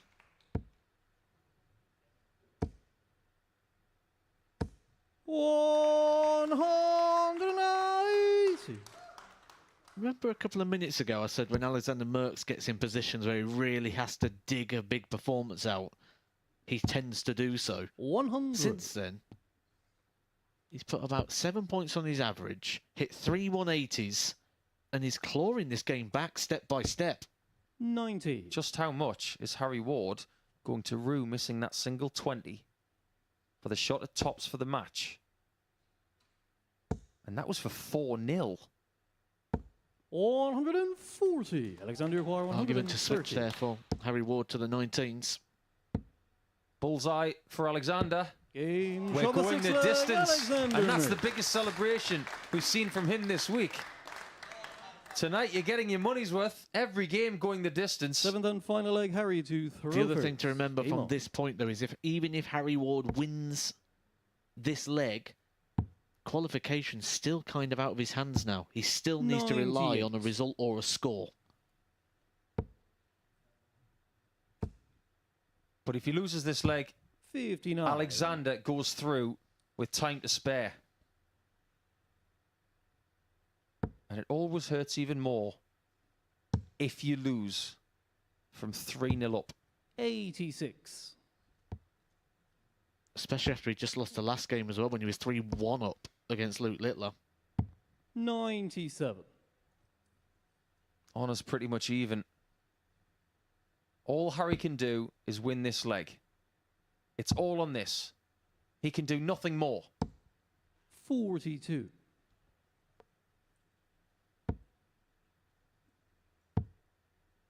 At least Alexander has got the get out of 81. jail free card. Well, it's not free. But he has another game left.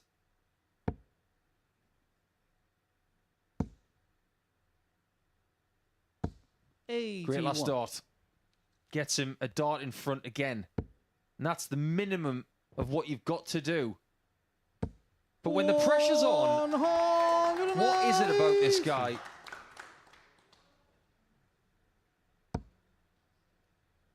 Enormous climax of this match about to happen. Who's going to get it? 140. Alexander Acquire 84. He's hit the ball in this match. He doesn't need it. He needs double 12. No. And he's missed the double and hit the odd number. Shades of the first game when Harry Ward hit an 18 going for double 4. More drama. That was the first match dart in this match. 72. Harry Acquire 54. Double top for Big H.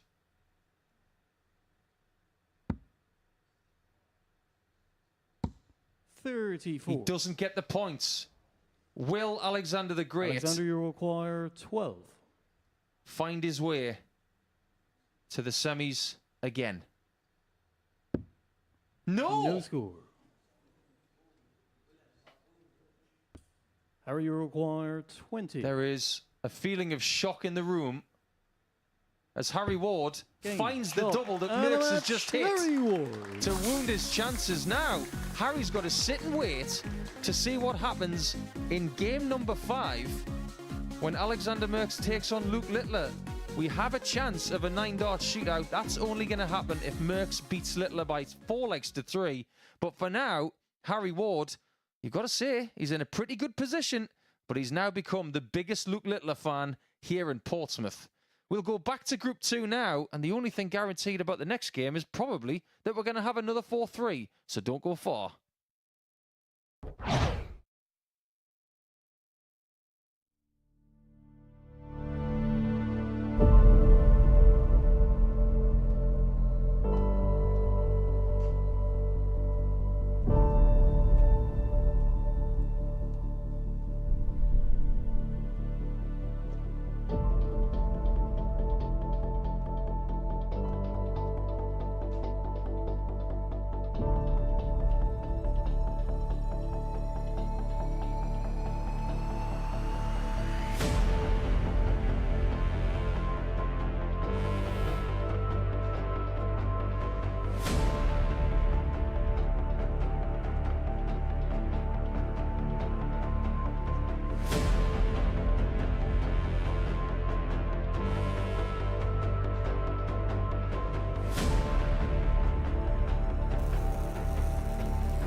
Welcome back. Wow, what a night of darting drama we've had already here at finals night at the Super Series. Sebastian Białecki hasn't even played yet. He's not even thrown a dart. He takes on Jelle Klassen in the second game of Group 2. Now, Klassen is in the same scenario as Harry Ward just was. If he wins 4-2 or better, he would be the first man through to the semi-finals. But a defeat here for Klassen would mean that Sebastian Białecki would go through and he'd take Andy Bolton with him. And I had a little chat with Sebastian earlier on tonight. Sebastian, welcome to Saturday night here at the Super Series. You've been here before. Just tell us how you're feeling. I'm feeling very good, fantastic. We will see what happened here. So, yeah, I feel very good today. So, how would you describe your week here this week? As I said yesterday, after the last session for me, it was a brilliant week because I advanced to final day. But sometimes maybe doubles don't like it for me. But all week it's very good for me.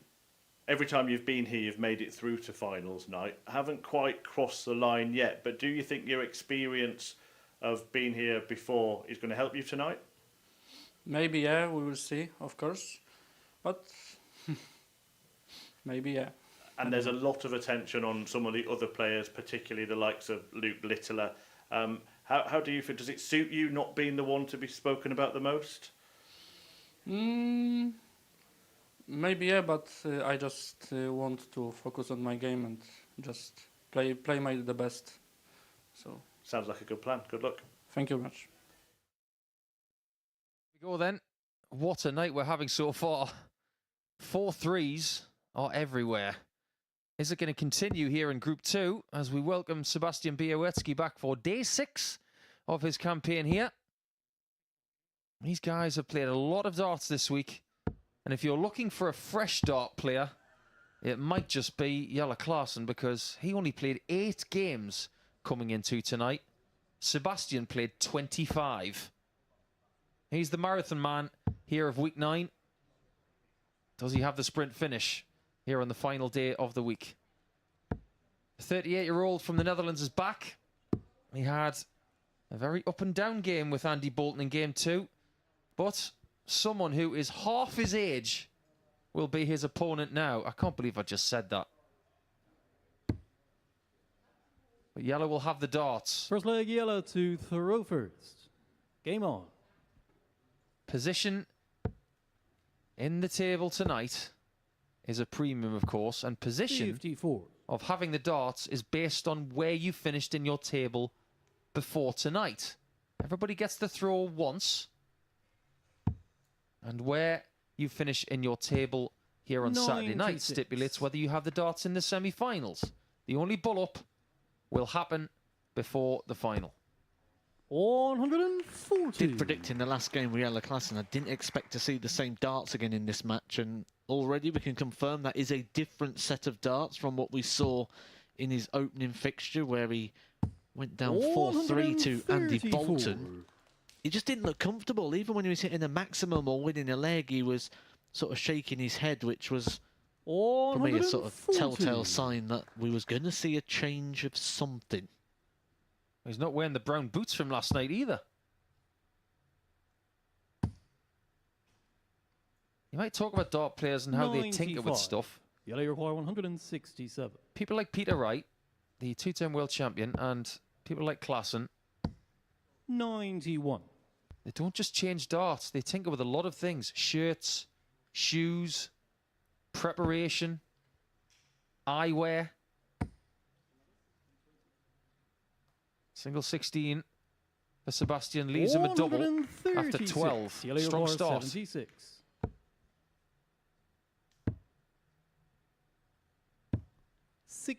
And an invitation to take Sebastian, the first leg require against the 40. darts here for the young Paul.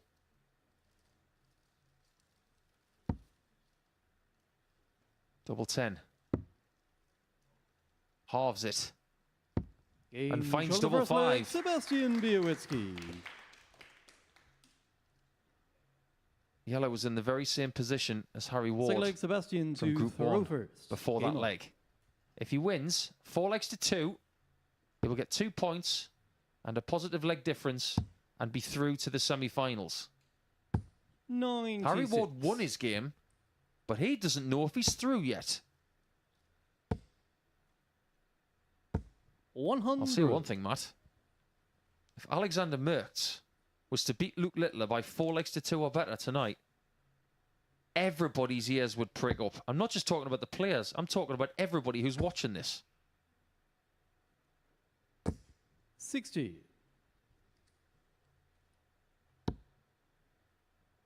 So what you're saying is potentially 57. our next match, Alexander Mertz versus Luke Littler, carries the possibility that that might be the last ever match he plays at the Super Series. Could be. 87. Could say the same for quite a few of these people here tonight. We're at that point of the year 59. where people are starting their preparations for other tournaments like Lakeside, because these two are going there. Qualifying school for the PDC Pro Tour. That's in January.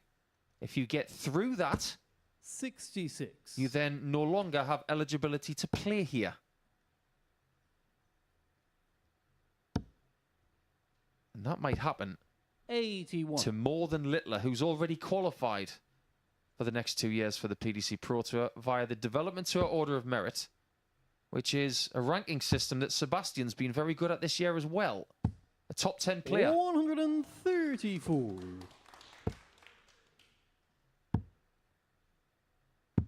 58. Sebastian Klassen, Europar, 58. if he wasn't in trouble before, he is now.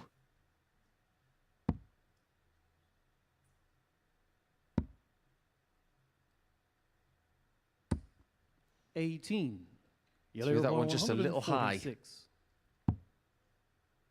But he is coming back for it. 56. This week, Sebastian has had more darts Sebastian at double Europar, 40. than any player coming into Saturday night. His conversion rate is just over 30%. Game shown the second So leg, far tonight, Sebastian Białecki. It's just a little bit under that. But he is playing better than Klassen, who now needs to win Third leg yellow 4 to straight Thoreau legs first. Game on. to ensure his way into the final 4. But he could go the other 43. way, which we've just seen. If he wins by 4 legs to 3, then it all goes to Białecki Bolton. 135. Might even have 2 9-dart shootouts. Well, it's been a history-making week. 190. We've had the leg record matched for Group A by Luke Littler. We've had the fastest game broken by Jelle Klassen and Alexander 45. Mertz. Longest points used by a dart player here at the Super Series by Jelle 100. Klassen in the first game tonight and the first game of Thursday. That's unofficial, but it probably is correct.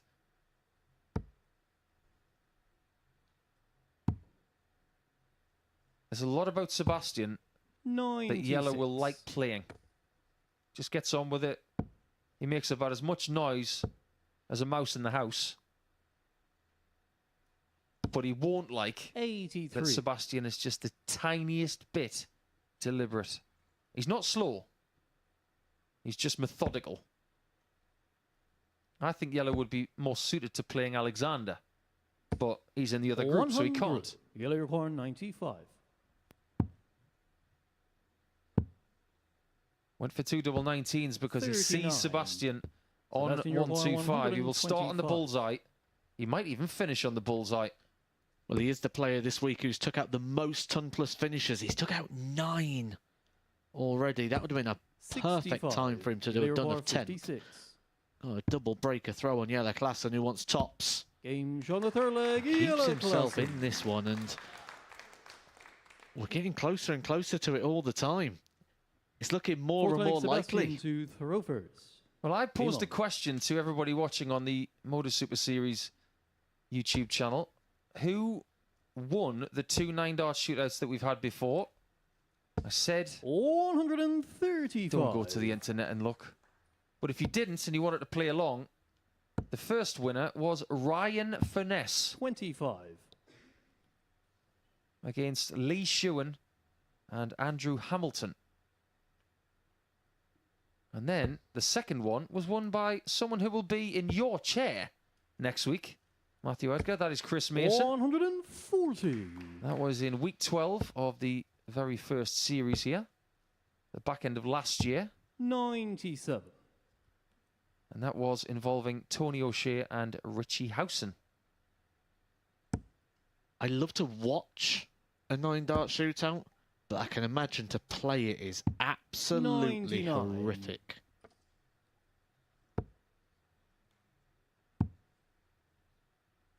In those 9-dart shootouts, 59. you might have to use Sebastian, you require a very 127. clever darting brain to calculate your way to victory. Yella has got one of the most intelligent darting brains on the planet. But at the 87. minute, it can't be denied that he's going to need some sort of blitz from here 140. if he's to get out of this jam. Sebastian, you require Białecki 40. for 3-1 has tops. He's scoring really well here. Game shot And he's before 3-1 leg, up. Sebastian Białecki. He needs one more leg to be through. Fifth leg yellow to throw first. Game And not on. just him. If he takes the leg, he will also take with him Andy Bolton. Andy Bolton will qualify 96. without having to throw a further dart.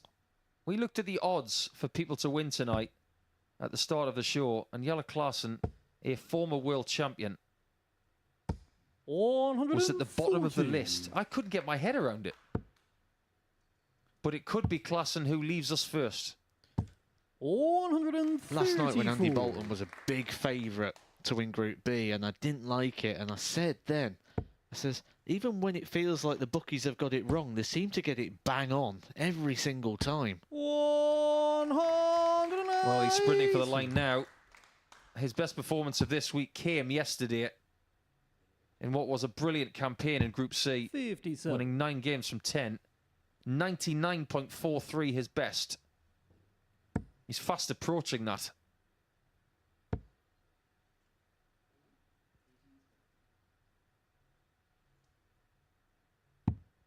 37. But he does slip, and Klaassen's got to be all over this. And he is. 140. Sebastian, you require 144. 2 trebles needed for a match start. Won't be getting a match start on this occasion, so Jelle Klaassen will be returning for 74. 44. Yellow requires 74. 1 dart to save the match. 54. You heard the wire clipped Sebastian, on the you wrong require side. 100.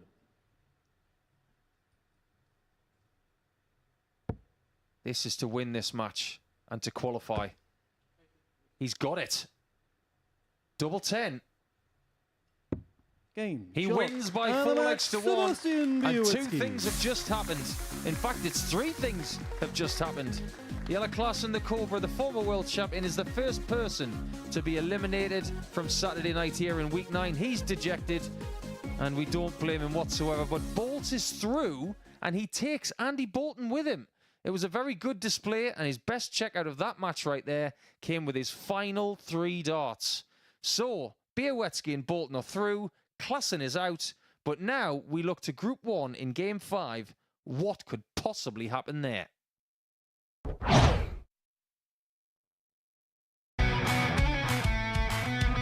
This is the MODUS Super Series.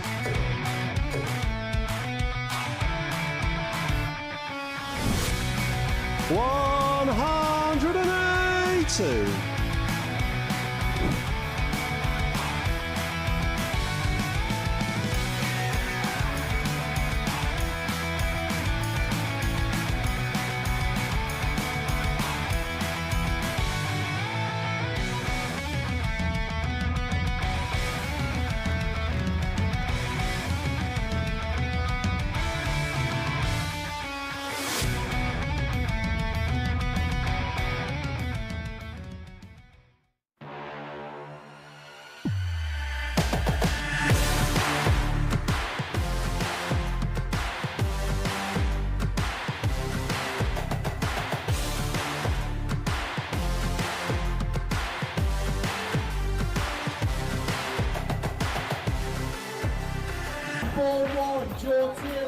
Derek Tilley.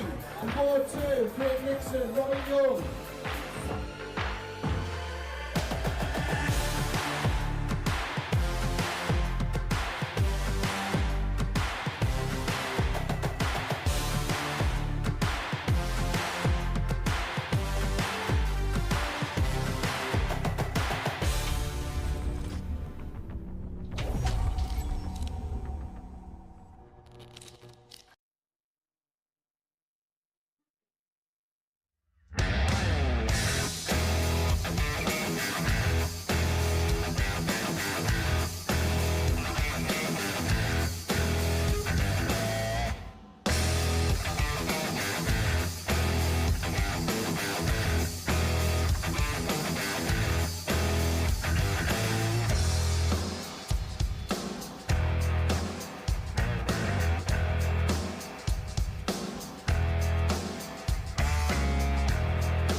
The MODUS Super Series, and that man there, Alexander Merckx, is in a battle to try and make it through to the semi-finals. He faces Luke Littler, who could be playing his last match on the Super Series stage. I'll just put you in the picture of the permutations in this game. So any win for Littler, and he goes through as the group winner.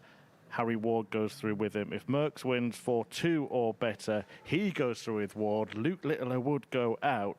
And if it's 4-3 to Merckx, then we would have a 9-dart shootout drama on finals night. Let's get the action back underway in the company of Paul Nicholson and Matthew Edgar. There were the permutations, and have you got a headache yet? Because it's pretty complicated.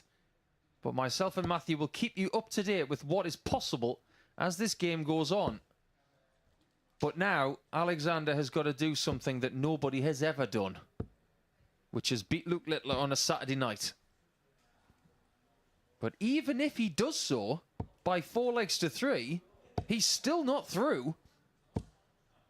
He'd have to throw more darts before the First leg, semi-finals. Alexander to throw first. Game on. I know there are plenty of you out there who are craving a 9-dart shootout. We indeed wouldn't mind seeing one either. 45.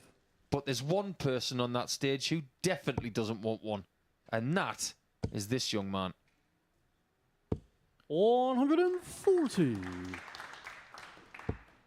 I don't even know how you'd even approach a 9-dart shootout. It's something that the players don't tend to have to experience that often. There's only this and the Grand Slam that ever really have that rule involved. I think it's the only thing that Luke Littler hasn't experienced here. He's been to every single stage of what we can do. Group A, 100. Group B. Has he been in a Group C? I don't think he has, actually, so I'm telling fibs. But he hasn't been in a 9-dart shootout. He hasn't had a 9-dart finish either. Yeah, but that's going to come in the semi-finals. You've already told us about that. Yeah, I said that like Tuesday 100. or something. Luke, you require 170. Did well to leave this. Already had one this week, but he's not going to get another one. He's got some 83. fire in that Alexander face, requires hasn't he? 76. He does not want to be denied here tonight. But you Game shot of can't the first leave leg, Alexander on Alexander double 8. Merckx. Rule number 1. And look at this as well. Littler hasn't got the darts in this game, so he's got to Second break leg, him at Luke some to point. throw first. Game on. He didn't lose to him Monday, Tuesday, Wednesday. It would be pretty sour 177. if he was to lose to him for the first time this week. And he would be responsible for knocking Littler out. 137.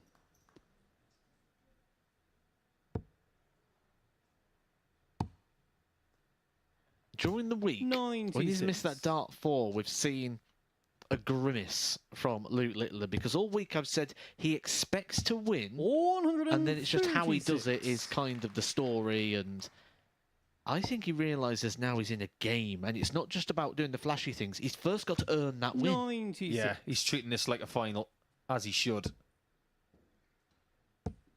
Can't ignore the fact that Merckx is playing superbly as well. 121. And we know Luke, what you he's require like 132. when he's under pressure. He plays his best stuff. 57 needed. Which means Merckx has got a chance 60. for 2-0. Alexander require 107. That's the 7. 60 more for tops. Game shot the 2-0 second leg, Alexander with a Merckx. 12-darter. What are we seeing? Third leg, How Alexander to will throw Littler first. approach this Game now? on. He was in trouble against Harry Ward in game 1. He had to survive match darts, and Merckx is just not missing. 190. Wow. This is, 60. again, not that Luke Littler's playing bad. He's averaging over 100. This is brilliance here from Alexander Merckx, who's playing 84. record standard darts.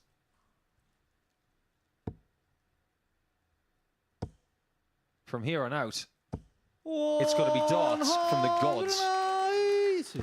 He is a bit of a Super Series myth 81. with 2 series wins back to back and an undefeated streak on Saturday nights. But his opponent 57. is Alexander finding require all the 156. positions that he craves. 60. I do get the feeling that Littler's got to leave 64 or less here.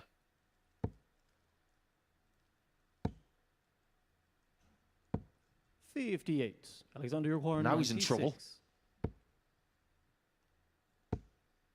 But he doesn't leave double 8. 50. Luke require 146. It's a very big ask. Does he go 19s or 20s? Look at the eyes. They go down. And he only gets 1, which means Alexander has a chance for 95. 3-0 up Alexander against require 46. Luke Littler, which, from my memory, hasn't happened this week. Game But shot it's the third happened. leg, Alexander Merckx. Harry Ward right now is sitting on his chair in the practice room thinking, I didn't expect this. Fourth leg, Luke to throw This first. could be the last Game on. leg of darts we ever see from Luke Littler here. If he loses this, he's gone. And we may never see him again. 140. Because he could be going off into the PDC sunset. 96. And because of his talent, he may have a career spanning 20 to 25 years. But he won't go quietly.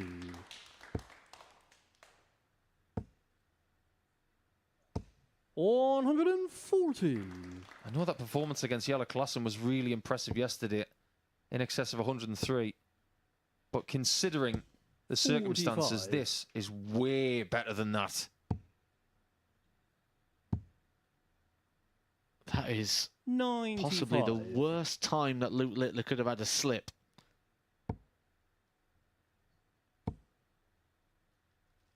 Sebastian 60. Białecki Alexander Huar, missed 170. bullseye for a 170 to finish Group C.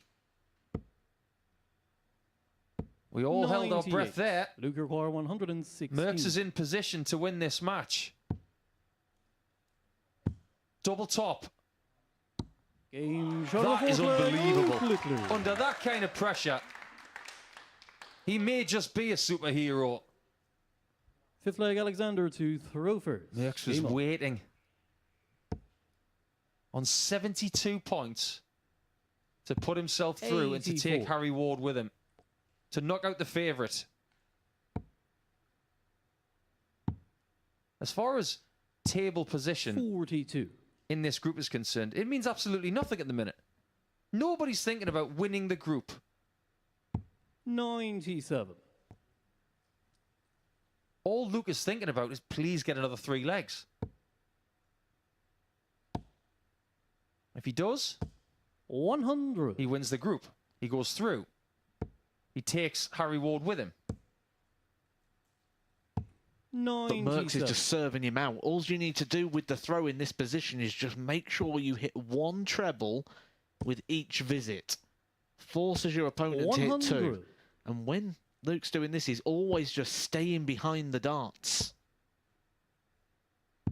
59. He has left to finish. Can Luke do the same? can. 95. Alexander Huar, And it's exactly the same as 164. what Alex has got. 60. Luke Huar, Back-to-back. 164. No treble visits from Alexander Merckx. Oh, that's awkward. Oh, no, it wasn't. 116. I genuinely thought that Alexander first start Huar, was awkward 104. in that 57 bed. But now, well, that was a really interesting route. 80. Luke Huar, 48. This crowd do not want to see the defending champion eliminated.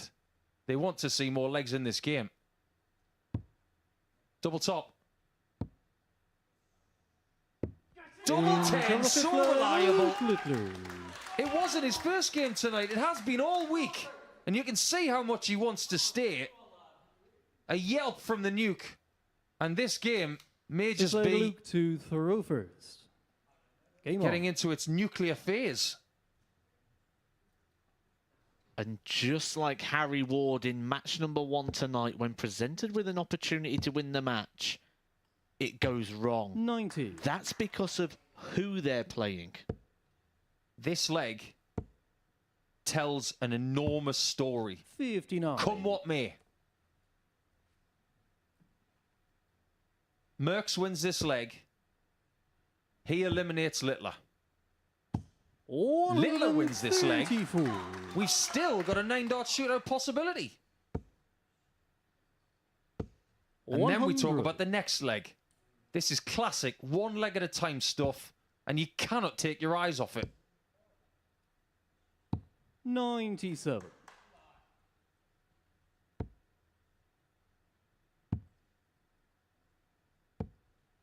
I've always said 52. there is one way, and one way only, to stop from being defeated. Do not give your opponent a match start. Littler hasn't given Alexander a match start yet. That was a really 121. weird 3rd dart, though. Snatchy was first time I've ever seen a sign of form of nerves from Luke Littler. He took his time. He was trying to 140. compose it. I think he was nervous about potentially busting the 180. I think he was trying to rescue the shot because it came out of his dart hand late. 49. It's a chance. Alexander require 150. Does he get a match start this time? Does he? Not quite.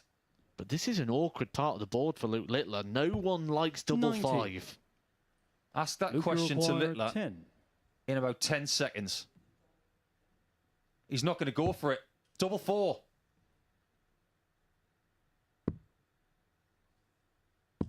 Game shot a 6 leg. No words necessary. We now have a 1-leg shootout with 2 possibilities. Alexander Mertz's best outcome now is to hold and to have a 9-dart shootout. The worst case scenario now for Littler is the 9-dart shootout. If he'd have lost any of the other legs, he would have been out. So he's now got a lifeline. He's got a safety net. He's got a free opportunity here to try and attack, break the throw, and book his semi-final place. If he was to make it through this group by winning this leg, he has done it the hard way. Another back off.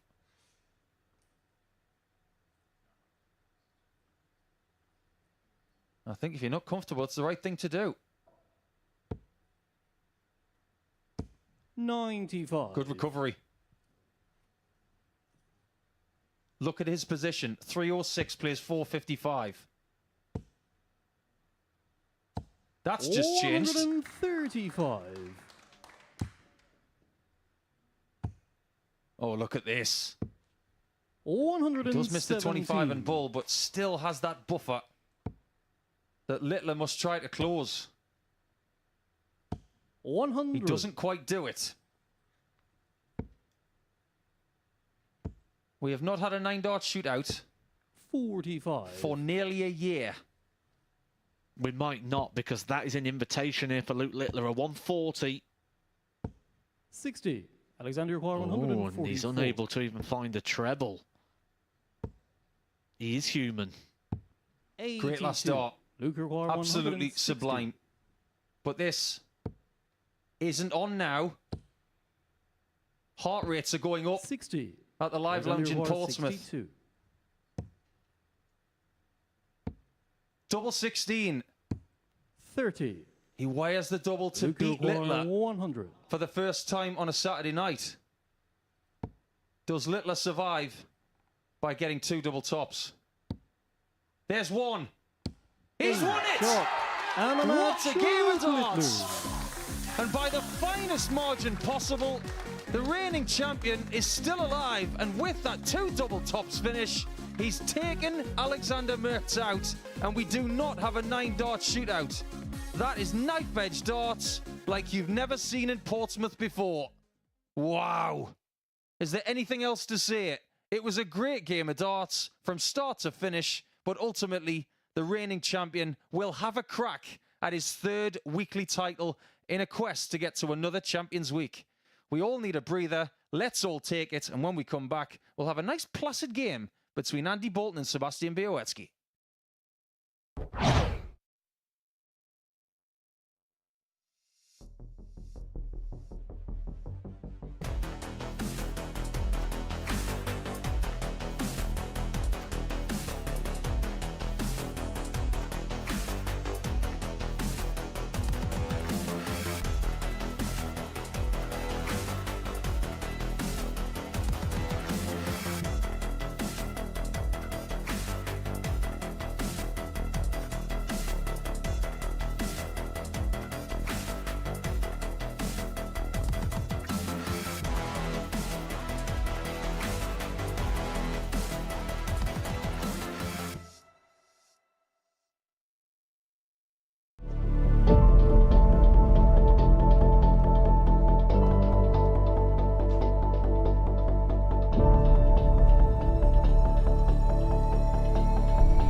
Welcome back to what has been a quite remarkable night here at the MODUS Super Series.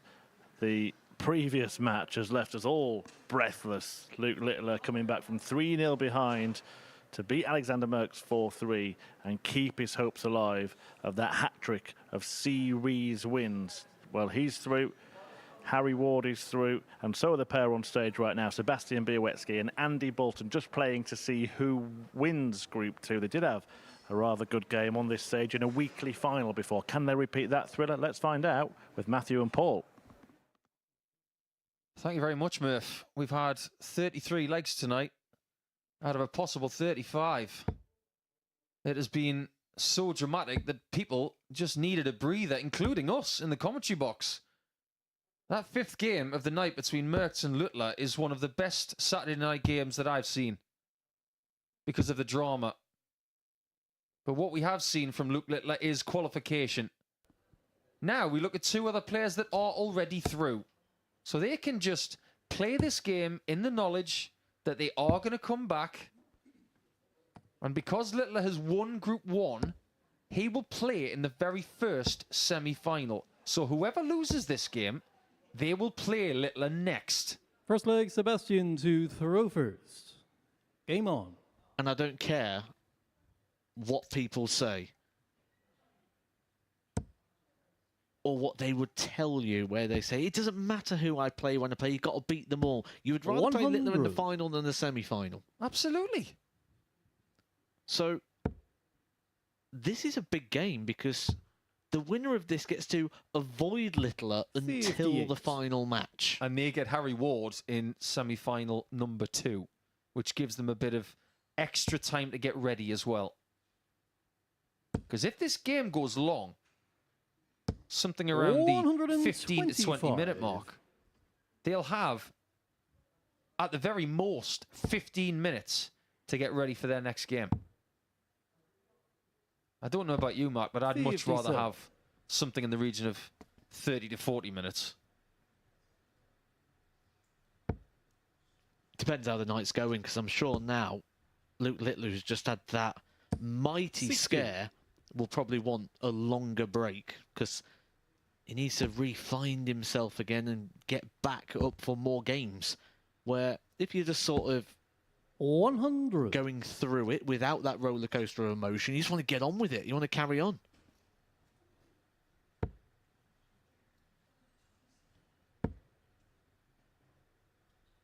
What did you make of Białecki in his first game? Impressive against Klassen, winning by 4 legs to 1. In fact, he's the first person tonight to win a game without needing a 7th leg.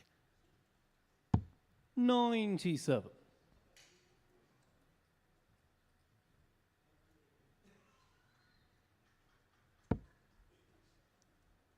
It's a much steadier pace as well, isn't it? This is, I think, just what you need 46. after a game like that, just to recenter everything again.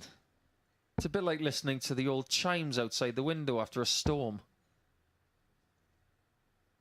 97. It is a bit more sedate. That's in your choir 132. But it does give you memories of a weekly final they had in the previous series, which went, funnily enough, the distance. 46. I think these two have struck up a bit of a friendship over the last few months because they've shared a lot of hockey time here in Portsmouth.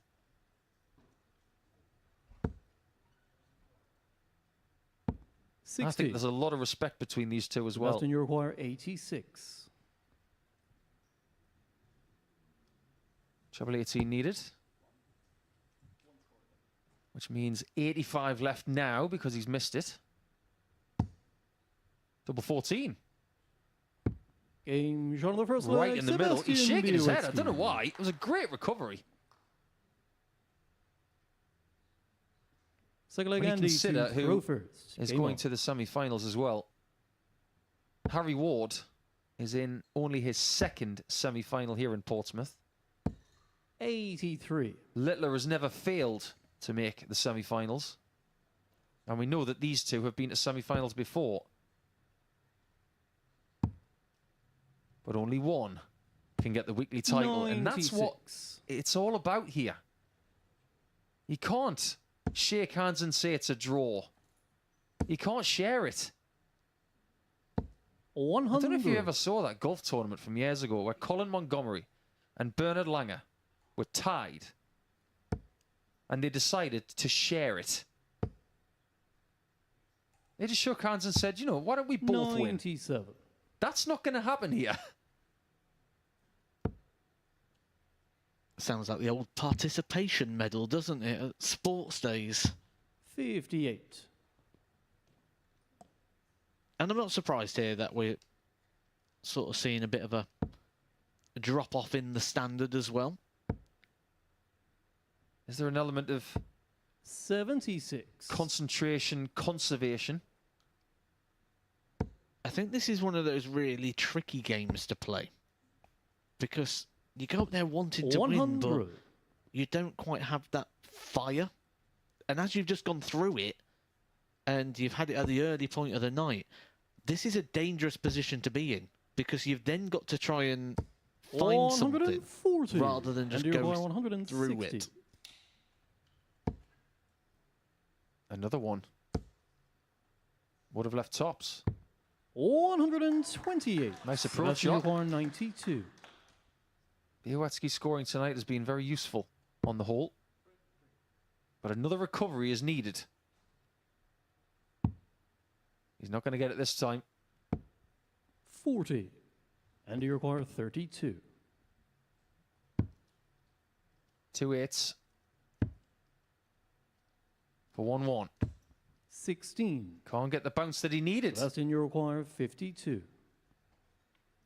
Last time Białowieski was in a Saturday night, he did win his group.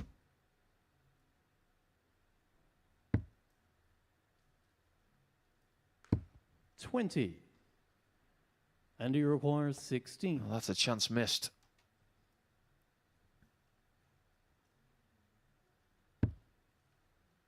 Another close call on double 8. Well, this time he does find it for 1-1. I don't remember a Saturday night where we've seen so many 4-3s. Third leg, Sebastian group to stages. throw first. Game on. If this happens again, it would be 5 out of 6. It's ironic because actually when we sat down to look at the fixtures, we said we could get some very quick games tonight. 140. We was expecting to see quite a lot of 4-0s, 4-1s. And it's a simple scenario in this game as well. Whoever wins the group. 99. And they've already got experience of winning a group this week. Because Andy won Group B. Sebastian won Group C. And the winner of Group 55. A is already in the semis. So let's think about what winning the group would mean. Why is that a 59. good thing? What's the bonuses of doing so? We've spoke about one of them. You do not have to play Luke Littler. Big bonus. You will also have the advantage of the throw in the game against Harry Ward. So 58. you would get arguably the easier game. And you'd have the advantage of throwing first. That sums it up very, very easily. 100. So winning this game, definitive benefits. And it sounds crazy when you say arguably the easier game when you're talking about a player who has won a PDC Pro Tour title. It's just Luke Littler doesn't lose here at the Super Series. 130. But we are talking about wall-to-wall quality here in the 114. semi-finals. They've all got their titles.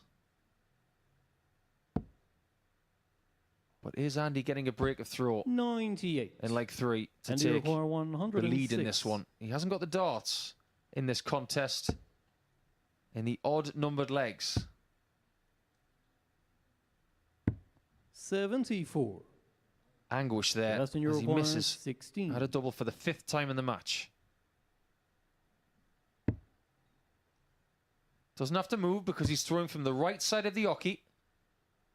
Change of body position for double 4. 12. And the last thing And he you require needs 32. is to keep missing doubles. In fact, they're both 1 from 6 so far.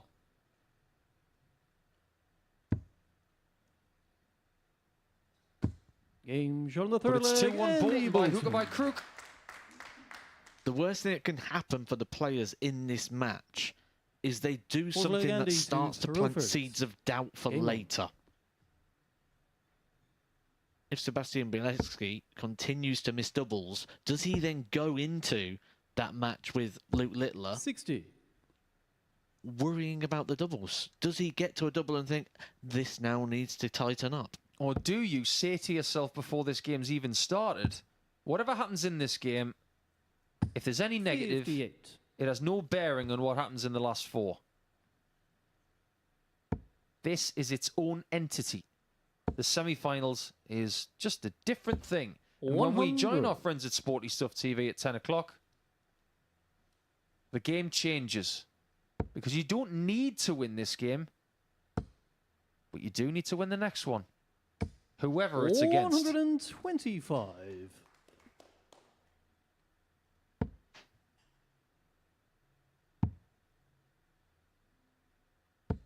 $84. I think this place needed a game like this. Just so we could absorb what's actually happened throughout the night. 85. If you haven't been joining us earlier, Luke Littler survived 2 match darts against Harry Ward. He won. Andy won 4-3 against Klassen. That was close. 85. Then Harry beat Alexander Merckx 4-3. That was close. And Białowski was the tungsten terminator by taking out Jelle Klassen and sending him home. And then after that, 63. fellow Dutchman Alexander Merckx was sent out by Littler. And it means that going into week 10 next week, there is still only one Dutchman in Champions Week in the shape of 100. Marino Michels. Sebastian, you require 170.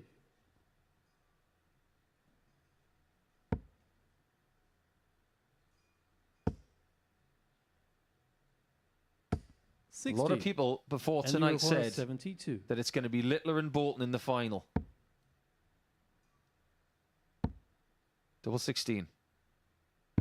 Game shot They on the fourth might be leg, right. Andy Bolton. Because if they both win their group, it means they can't meet in the semi-finals.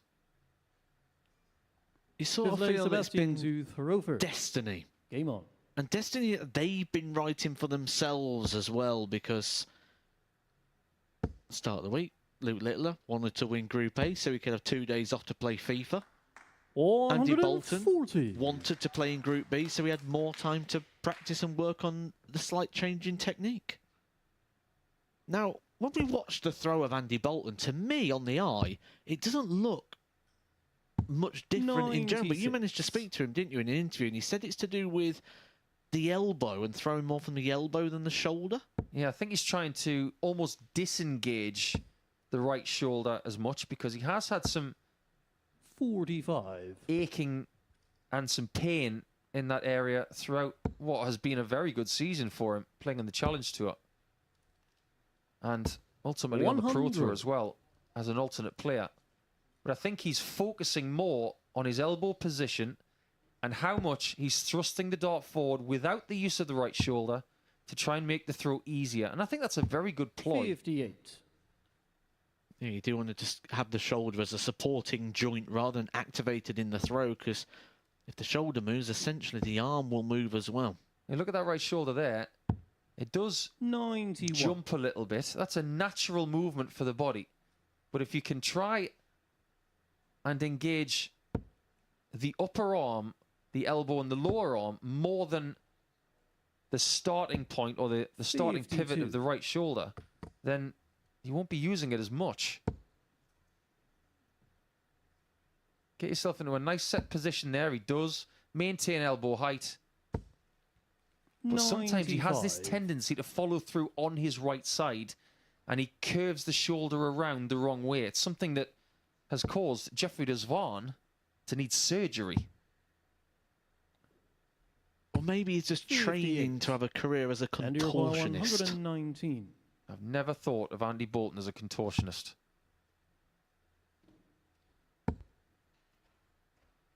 But even though he's not taking that shot there, he might be squeezing his way into the second semi-final against Harry Ward.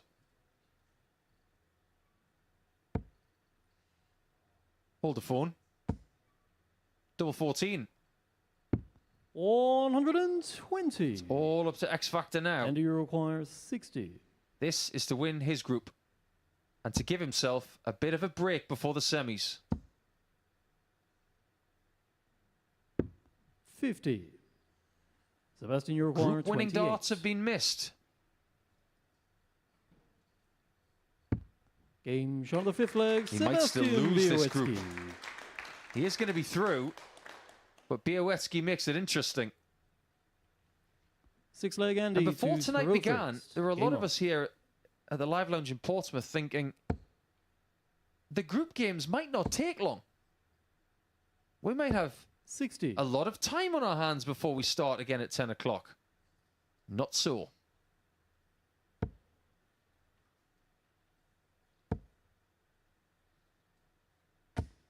$90.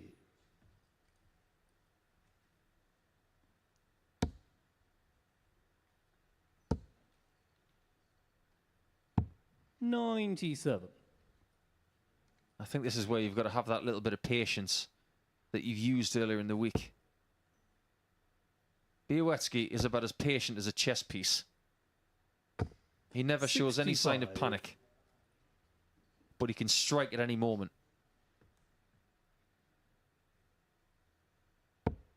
Bolton has shown the same. He could have won Group A 100. because he's the person who beat Littler on Monday and Tuesday.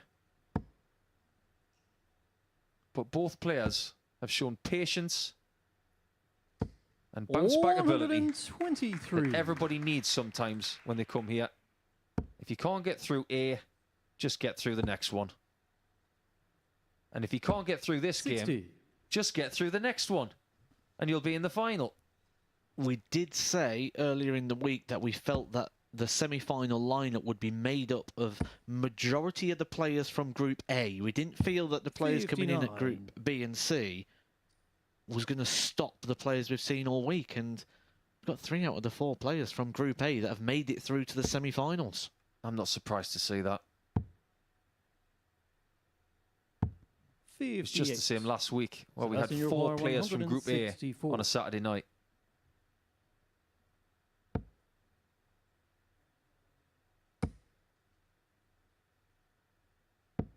$58.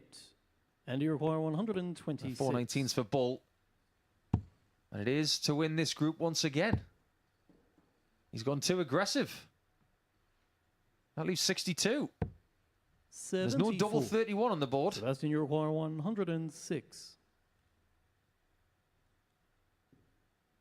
If Sebastian was to hit this, it would have been 5 games from 6 to start the night that would have gone the distance. And you require 52.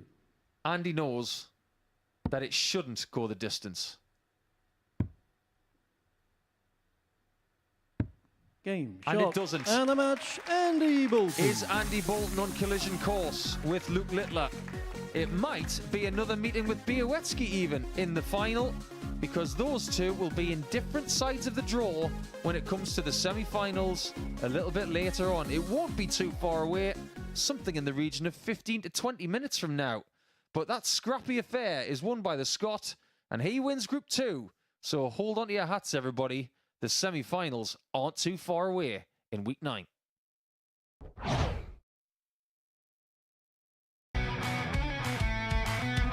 This is the MODUS Super Series.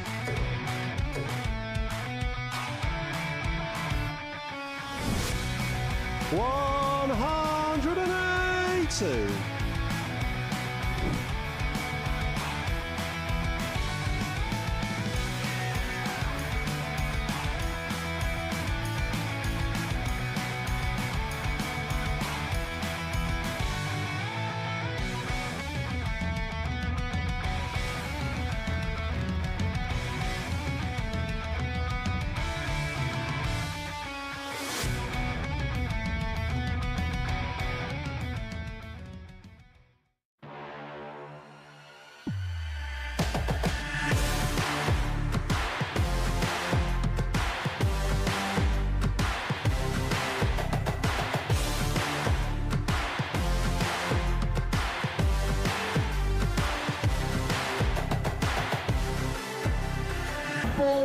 George Taylor, Garrett Tilly, and board 2, Craig Nixon, Robert Young.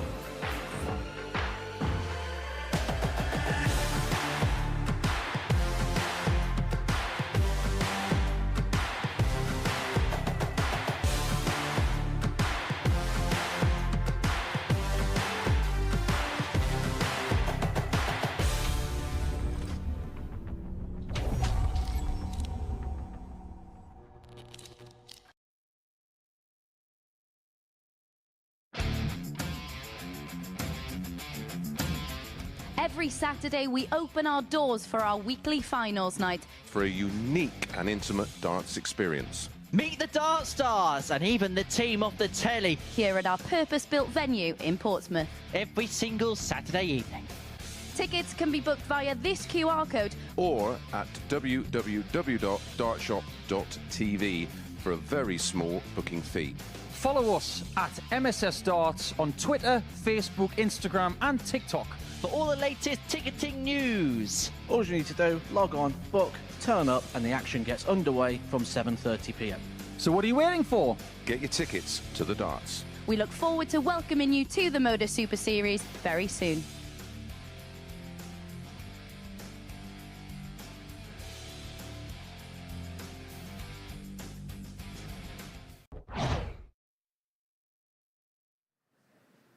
Welcome back to the MODUS Super Series, where we have just completed some quite breathtaking group games here on finals night. Matthew Edgar, how good has this been so far?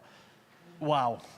I mean, at the end of that Luke Littler game, me and Paul Nicholson just pulled our chairs back and we just sort of sat there looking at each other for about 30 seconds as if what had happened. Paul Nicholson's heart was absolutely racing and pounding at the end of that game. He got really into that one, as did this audience as well. It was a fantastic group session. Paul is okay, by the way, just have to say that. It's not why Matt's come up here. Instead, we will be hearing from him before the semi-finals. But that was, of course, the moment of the group games, wasn't it? Luke Littler with this stunning finish. And this is after Alexander Merckx had just missed a dart to win the match himself. He survived a few bullets tonight so far, Luke Littler, but I think some of that comes down to the fact his opponents know he is capable of doing this. And he's capable of pulling anything out the fire. He was 3-0 down in that, 3-1 down to Harry Ward. He's brought them both back. He's not having everything his own way, but he's still finding ways to come out on top. And that is the sign of a winner and why he's a two-time champion here. Yeah, on the big world stages, which is where he's heading, and the likes of Van Gerwen, Taylor, they used to have those games, didn't they? Do you think he might have had his tonight where he's got away with a couple?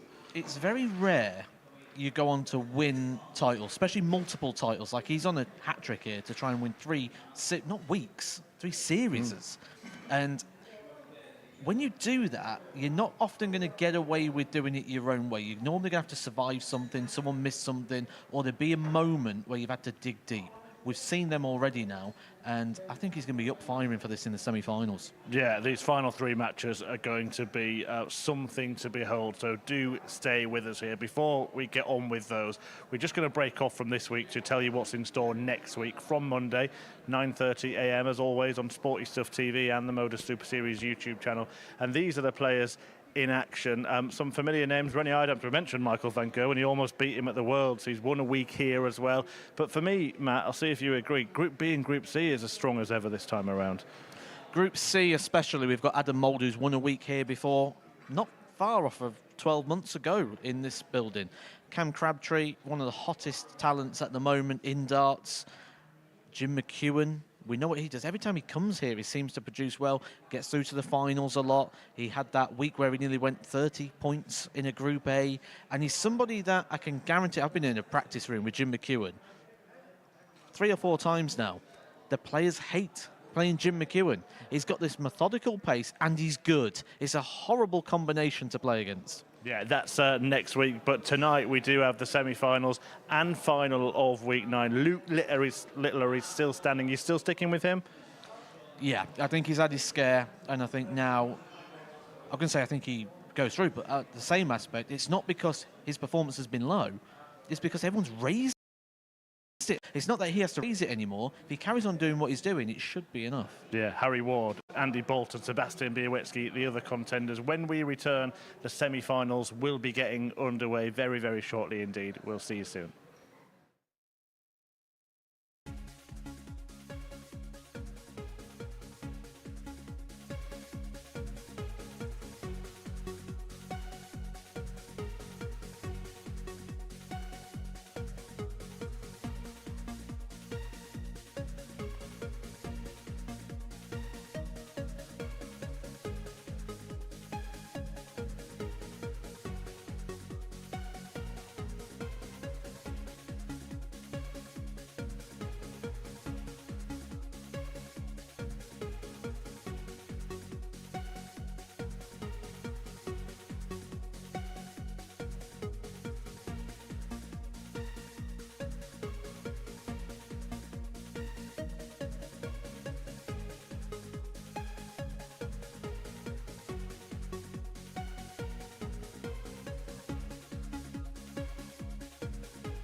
Hi there, welcome along to the MODUS Super Series to viewers on Sporty Stuff TV. Now, those who were watching on YouTube have seen some of the most thrilling group games that we've ever witnessed on a finals night here at the Super Series. It has been really filled with drama, tension, some incredible stuff has been thrown, and we are going to give you a recap of what happened in the group stages in just a moment.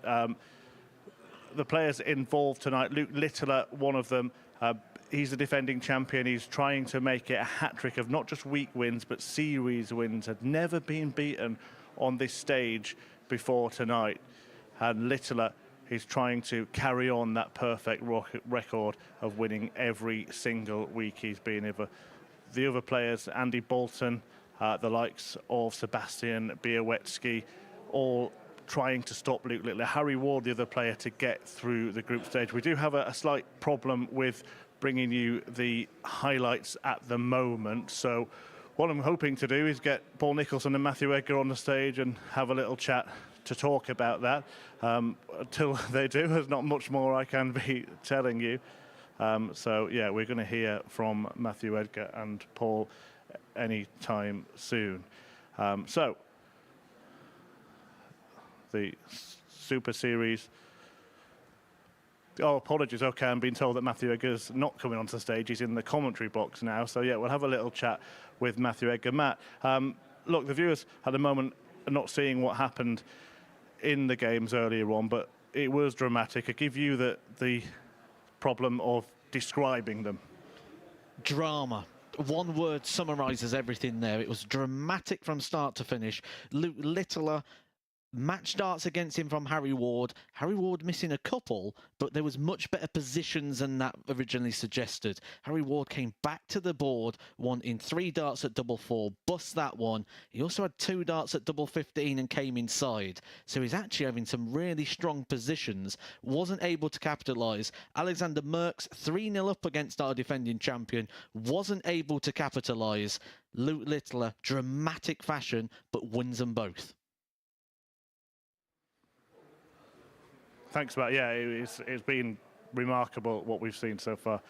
We can now show you those highlights. So this is what happened in the group stages on one of the most thrilling nights we've seen at the Super Series. That's an early question of Luke Littler. Double 2.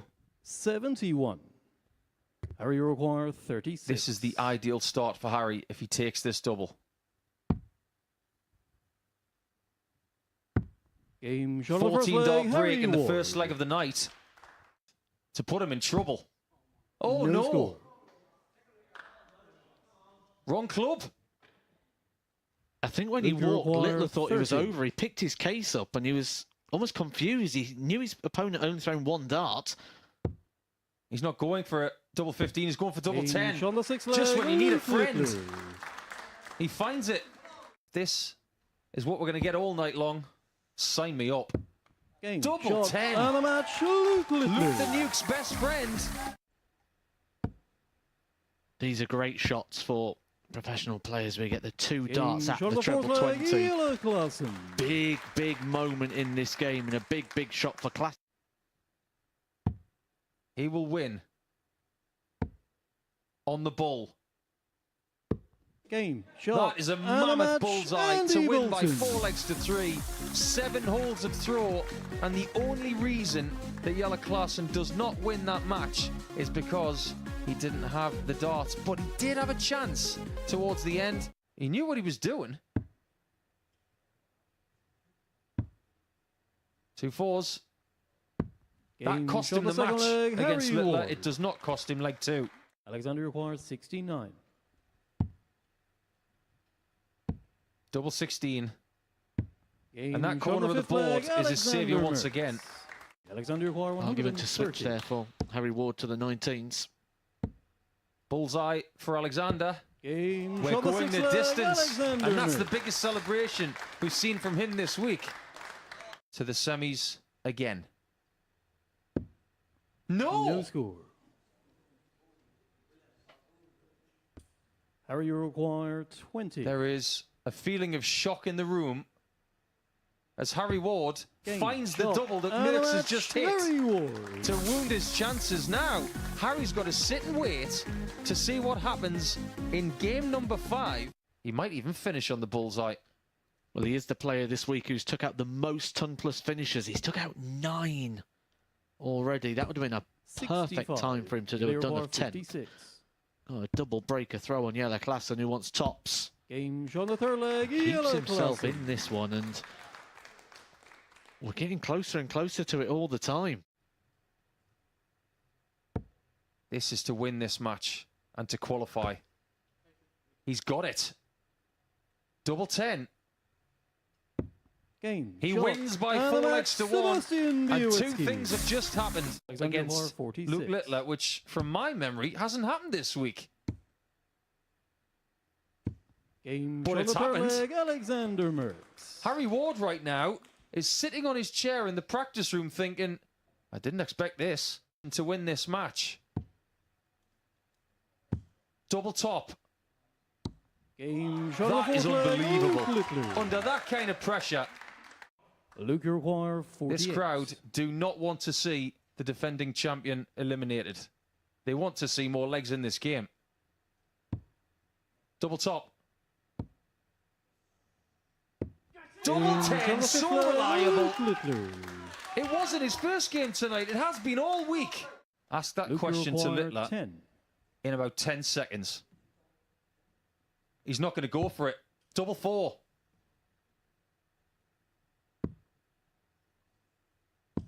Game. Shot on sixth leg, Luke No Littler. words necessary. We now have a one-leg shootout with 2 possibilities for the first time on a Saturday night. Does Littler survive by getting 2 double tops? There's one. He's won it! Shot. And the What match, a game of Luke darts! Littler. And by the finest margin possible, the reigning champion is still alive, and with that 2 double tops finish, treble 18 needed, which means 85 left now because he's missed it. Double 14. Game. Shot on the first leg, Right in the middle. He's Sebastian shaking his head. I Białecki. don't know why. It was a great recovery. And Iroquois, 52.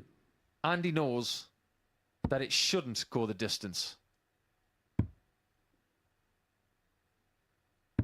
Game. And shot. it doesn't. And the match, Andy Bolton. Is Andy Bolton on collision course with Luke Littler?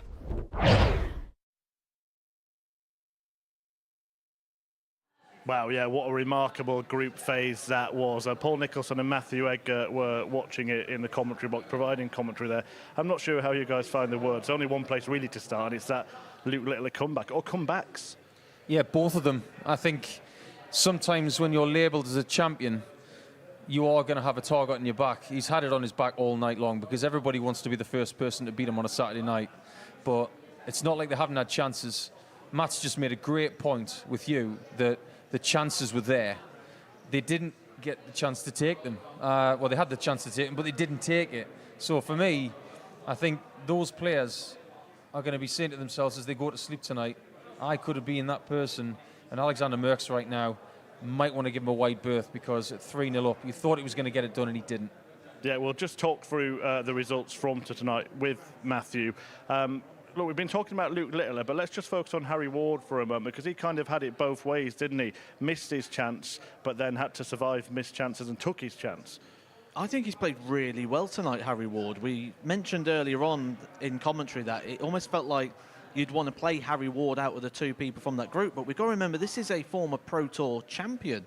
He's only 26, which suggests that his better years may be in front of him rather than behind him. And what we've got is actually a lot of experience with Harry Ward, rather than saying his career's almost done and we're picking out highlights from it. The highlights are probably more in front, and he believes they are as well. We spoke to him when he first got here and for his Group C campaign, and he said he's playing probably better than he was, and he feels he's actually a better dart player than when he had a tour card, and we know what he did with that tour title. Not to mention the fact that I think he's a better dart player tonight than he was the last 2 days.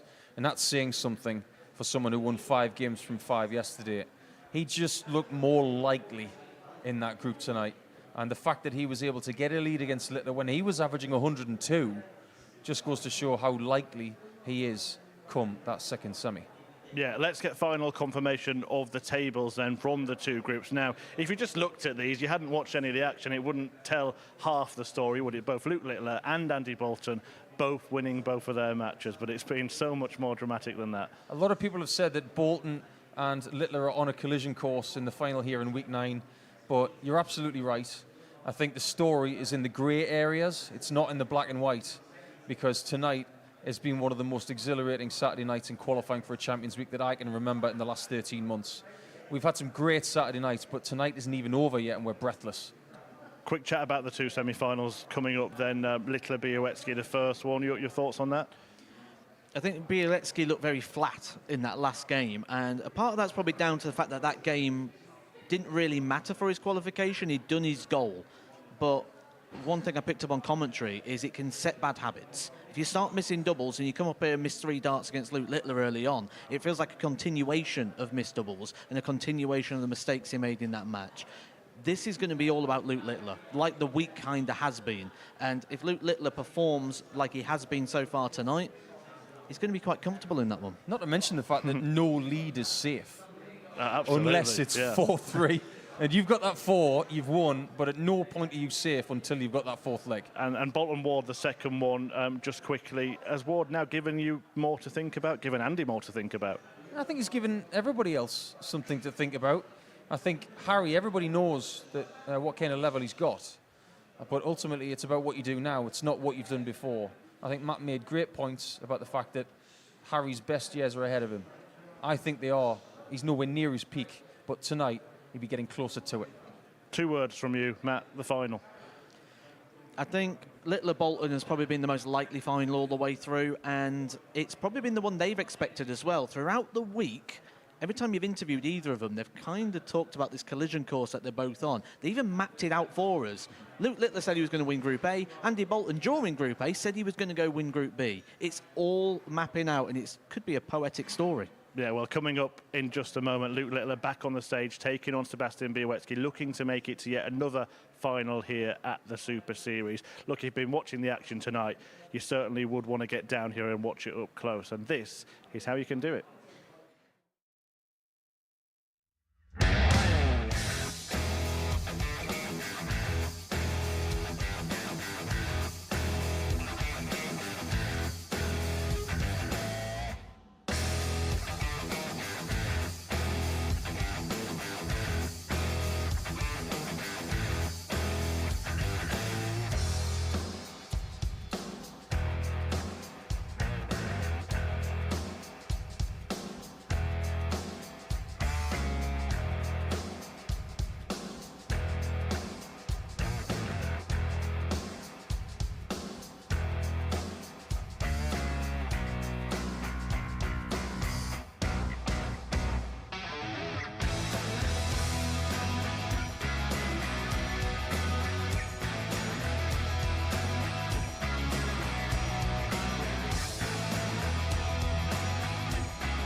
Yeah, it is semi-final time here at the MODUS Super Series. Luke Littler and Sebastian Białecki on the stage right now, competing in the first. Luke has lived a charmed life tonight, but is it fated that he will win and get the chance to play at Champions Week for that 3rd series title? The ball out to stop him, and in commentary to talk you through it, it's Matthew Edgar and Paul Nicholson. Thank you very much, Murph. Welcome to everybody tuning in here for the semi-finals in Week 9. It couldn't be any stronger. We can't wait to see what happens next, because we have all burnt a few calories tonight in watching the 6 qualification games in the groups. The defending champion, the winner of Series 3 and 4, is now 2 games away from having a crack at winning Series 5. But Sebastian Białecki has not won a week yet here at the MODUS Super Series. Can he put that right over the next 2 matches he plays? 2 teenagers playing in this game. We have a 26-year-old in the next game and a 50-year-old. This is incredible that their collective age is 35. 2 of the brightest young stars in world darts will now collide over the best of 7 legs.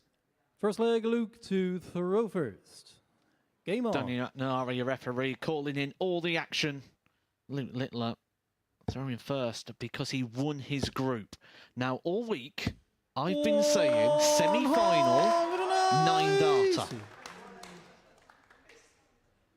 I didn't just pick that there would be a 9-darter. I even picked the round in which we'd see it.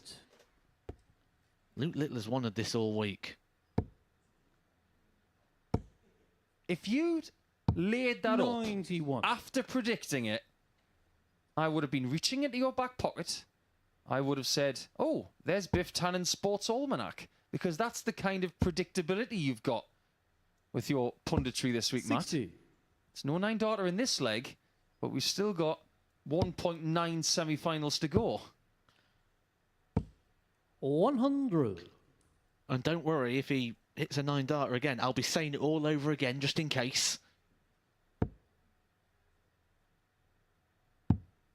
One of the things I'm really impressed with Luke Littler about is his ability to ride the waves of a night, because it was a very dramatic game when you beat Alexander Merckx earlier on this evening to qualify from 3-0 down. And then he just goes backstage and comes back out like nothing's happened. Every game's individual, and he's not riding a continuum. I think there's so many players who could learn 85. from these two because of their strengths. Double 4. Game First shot leg to the champ. Luke Littler. It's a slightly better start than what he did earlier, because he lost the first leg of his first 2 games tonight. Leg, Sebastian in fact, he was 3-1 down to Harry Game on. Ward, and he was 3-0 down to Alexander Merckx. You said in people's dominant parts of their careers that maybe they have to survive certain shots to get to where they want to be. 96. Have the people who played him earlier tonight had the chances that there were going to be tonight, because there might not be any more. 140. The opportunities have been there, and there were stronger opportunities. 134. It doesn't seem like much. When someone misses 2 match darts in a game, you might go, well, it might have been 1 dart at the end of a combination, and you put them together collectively, and it sounds like a lot. But in terms of opportunistic 62. darts, we could say it was 5.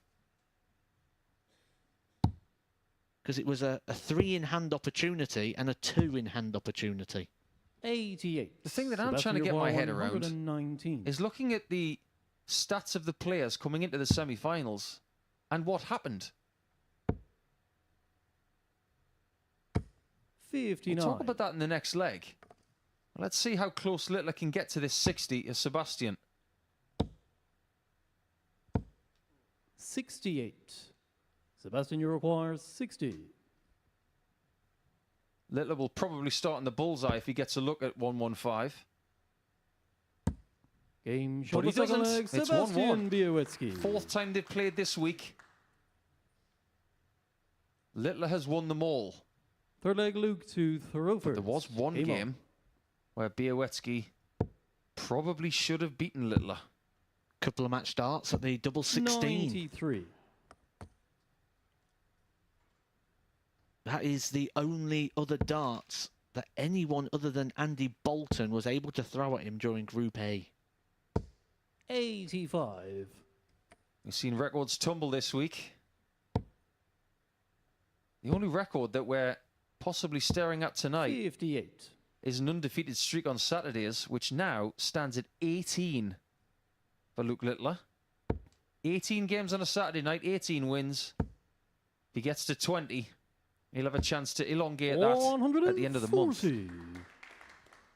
If Luke Littler goes on to make it 3 in a row Super Series titles, 100. I'm going to ask you a bit of a question here. Does it ever get matched? It'd be very tough to do so. But there's another thing on the line tonight, isn't there? Something that nobody's spoken about this week, and I've been 100. saving it for right now.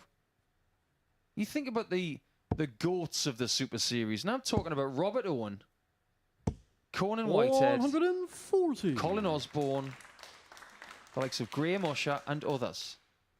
The 2 most successful people are Osborne and Owen with 5 titles.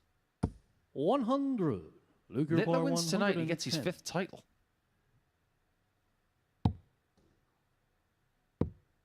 Double top. Game shot the 3rd Somebody leg, Luke is Littler. getting very good.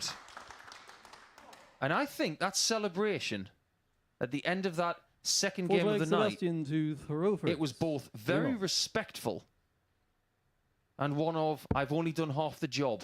He didn't go nuclear by hitting those 2 double tops for the 100 out. 140. He could feel how disappointed Alexander was, and he didn't celebrate it out of respect. But don't let that 85. fool you. I think he was trying to reserve energy as well. I travelled down to Portsmouth on New Year's Day, 82. ready to commentate on the Super Series from January the 2nd. And on that day, I was sat on commentary and had a discussion with 40. Henry Deacon regarding who we thought was the face of the Super Series for last year. I said Graham Usher.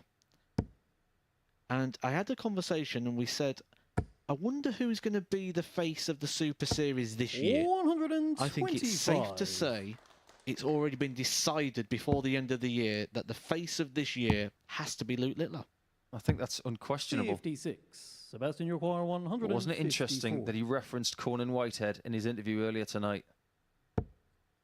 Conan's already said he's going to go and win that series title in a few weeks' time. 122. Conan's already there. Littler isn't there yet. 58. Sebastian Urquhart, 32. Double 16. We've already referenced it and how he missed it to beat Littler earlier in the week. He doesn't miss it here. This is a very different Sebastian Białecki to what we saw in Game 6 of the night. Was he just giving his mind a bit of a rest? Game on. Did he take his foot off the pedal? They are rhetorical questions, but now the definitive statement is that Białecki is back on the ball.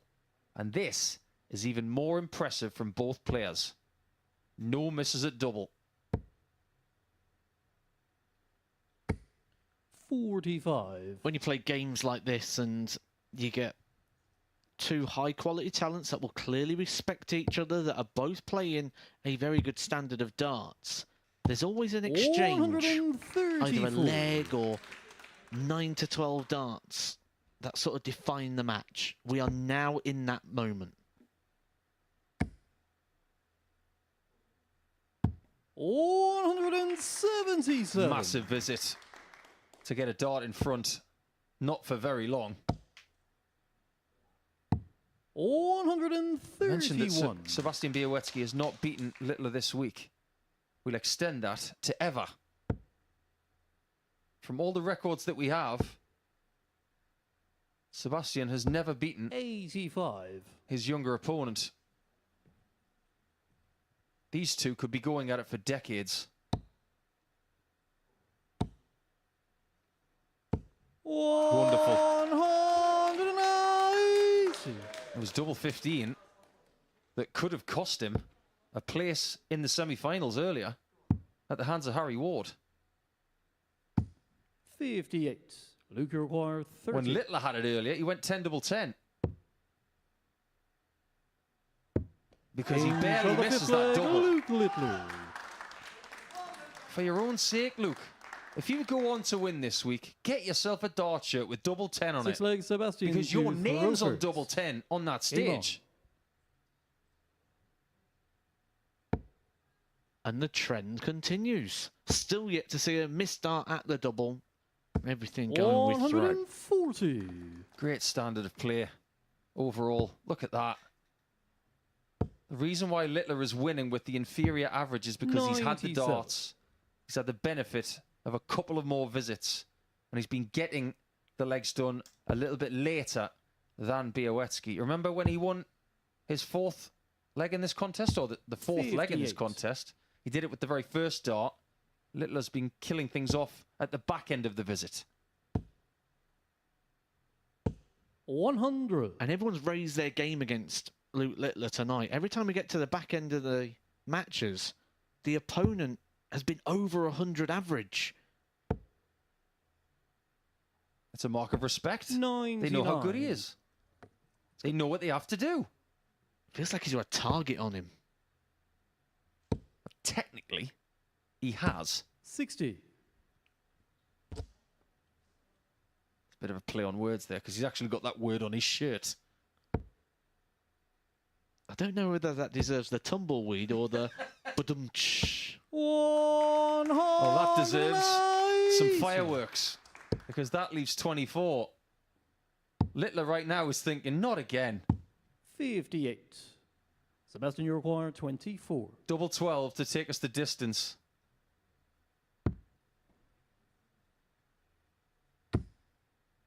Is that a good marker? You bet it is. It's 3-3 in the first semi-final between the two teenagers. What a fascinating night. 7th and final and leg. This leg throw first. Game on. Could be historic. It could be a second weekly final for Białecki, or it could 60. be win number 19 in a row for the Nuke. But it's not an ideal start.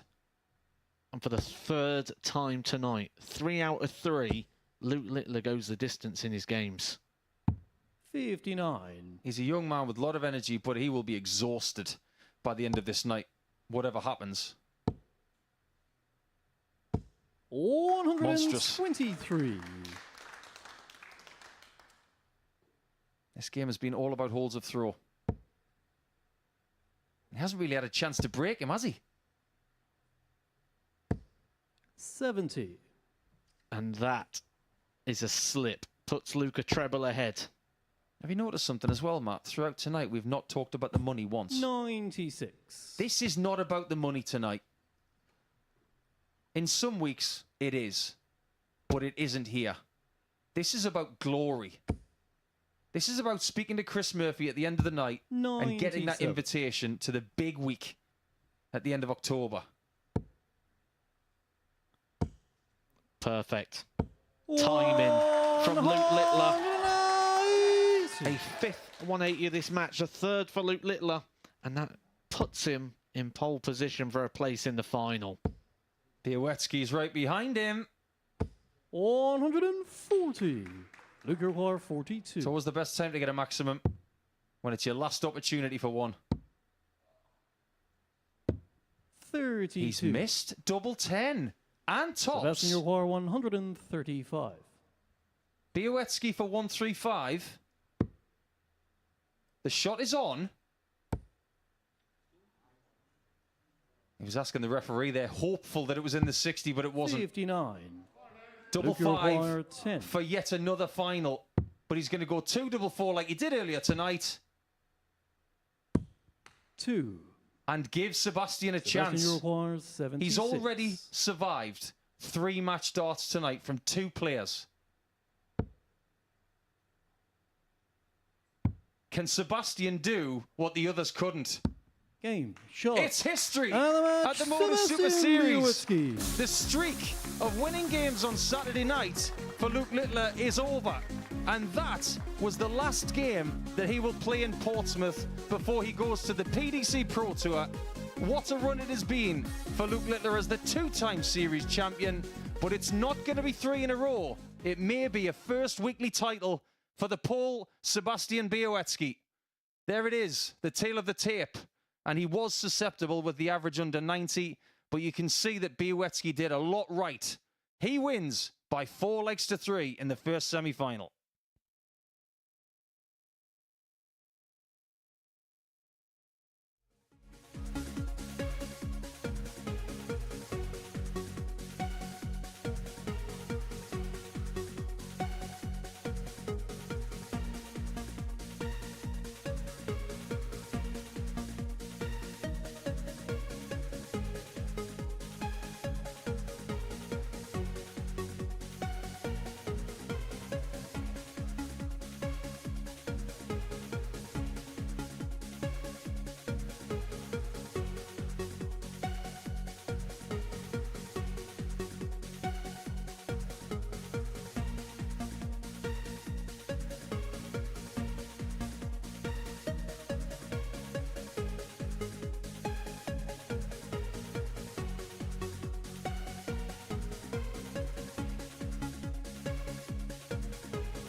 This is the MODUS Super Series.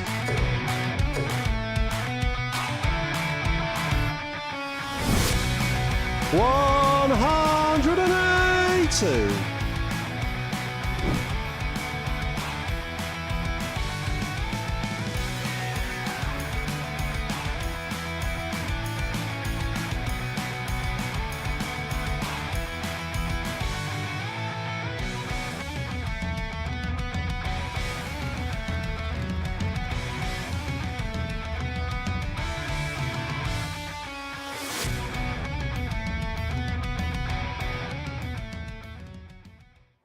Welcome back to the MODUS Super Series where, well, the unthinkable has happened. Luke Littler has been beaten on a Saturday night for the first time and therefore will not be in the final and will not be in Champions Week to defend his title. So the two-time back-to-back champion will not be defending it and we will get a brand new winner in this series. The man who beat him was Sebastian Białowski, and last time he was here, he got to the final and played Andy Bolton. That could happen again. Bolton is in action now in the second semi-final. He takes on Harry Ward, who's shown some real fight and fire tonight, and Paul Nicholson and Matthew Edgar are on hand to talk you through it.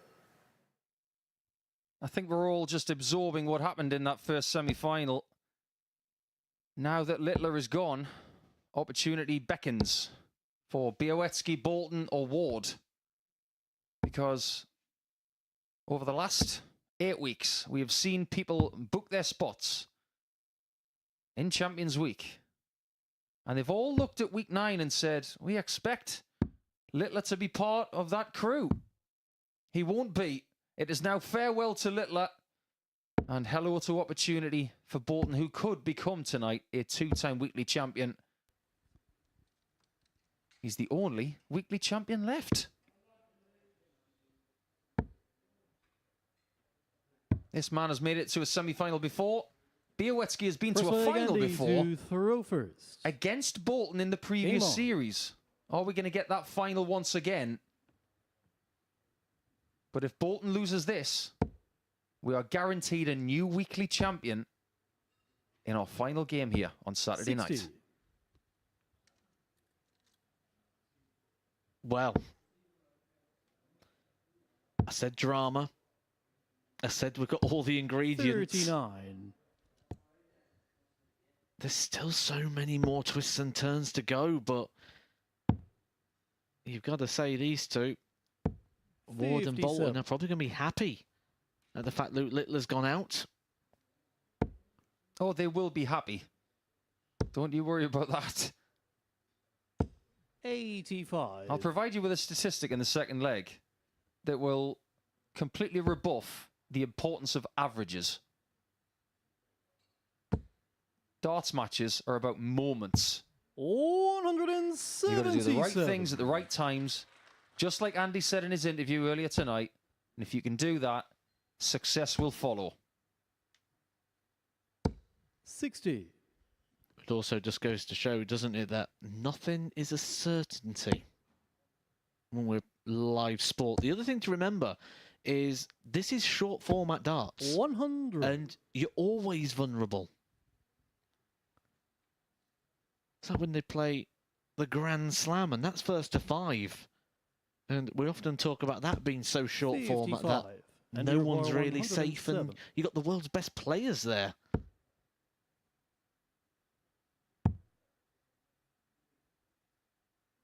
This is a 55. slow start here from Harry Ward.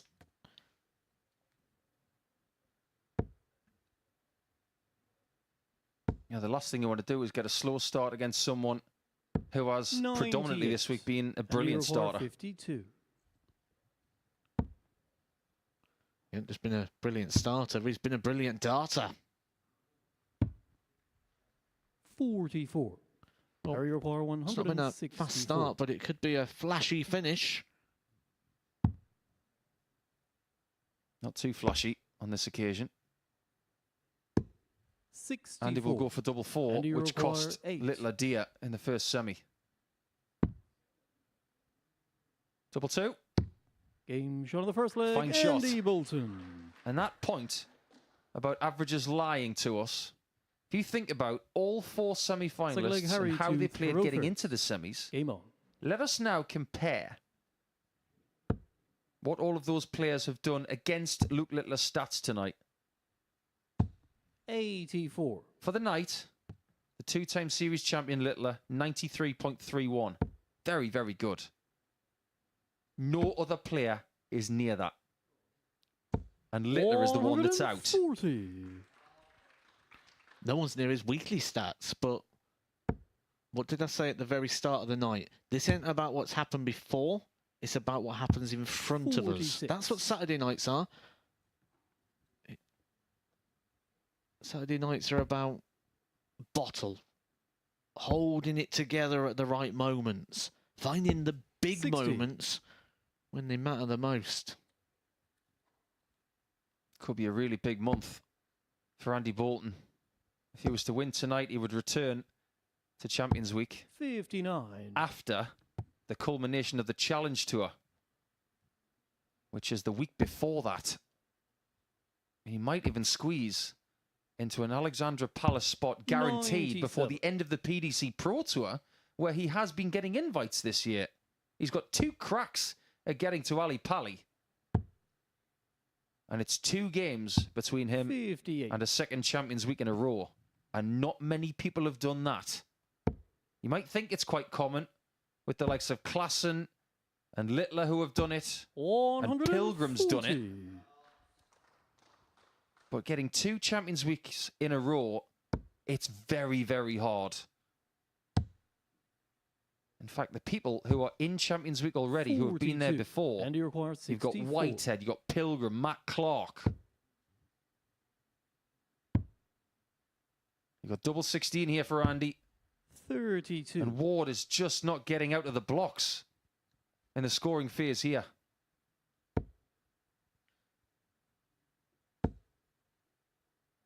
Players will always set an expectation or a goal where they go, if I could get to that point, I'd be happy.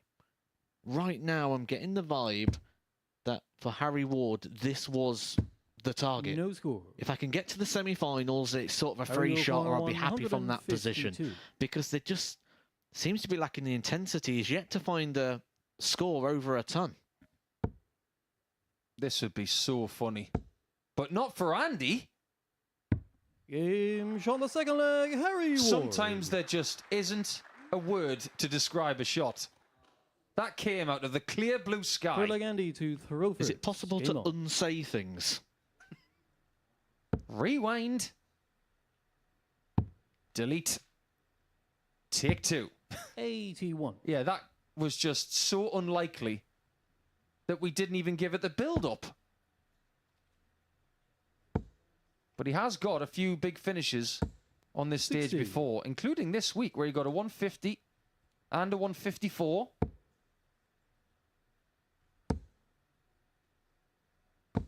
I think the words going through the mind of Andy Bolton were, you've got to be kidding me, right? He shouldn't have missed double 16. In that position, as the player stood at the back of the stage, after the first 2 treble 20s go in, you'd almost be saying, as if. If Mervyn King was on the stage, he would have said, really? We may have had a, how's your luck? 42.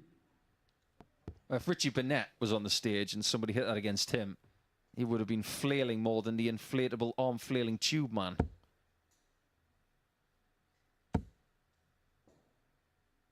You've always got the 60. why always me as well approach that certain players adopt.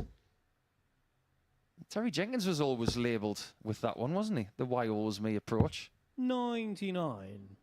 If somebody constantly performs against you, it's a compliment because they know how good you are.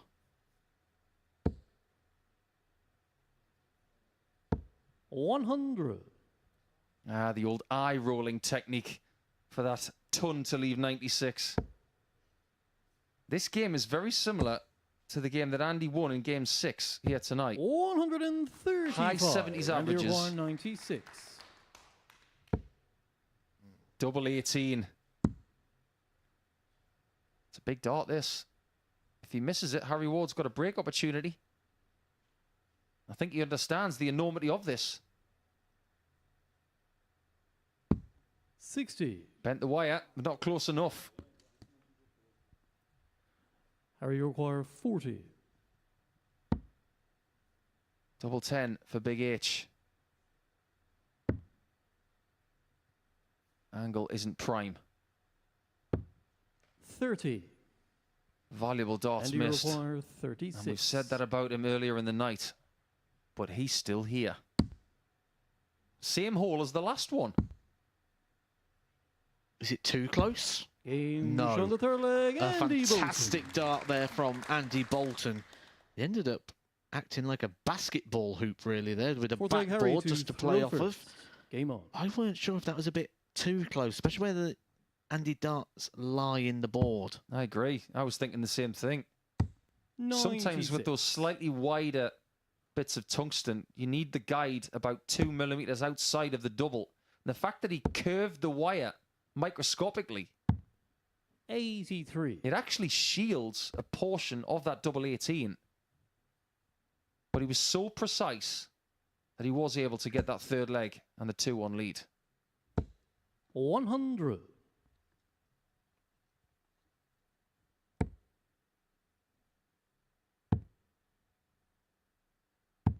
$69. This Saturday night has taken a drastic turn. We've had so much drama in the first 7 games. Someone has 100. extracted the energy out of this place in the last 10 minutes. But somebody's destiny is still awaiting them. 96. We were talking about Littler against Bolton all week being the final potentially. We might have been talking about Bolton versus Białecki. 85. That might still happen.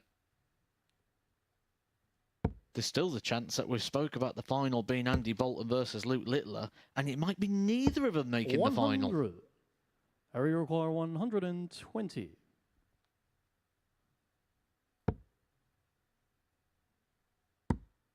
Double 10. 110. And you require Could this be 153. yet another game going the distance? So much value for money for these supporters here in Portsmouth and for you watching at home. 87. I don't remember a Saturday night like this Harry, before requires where so many 10. legs have been played.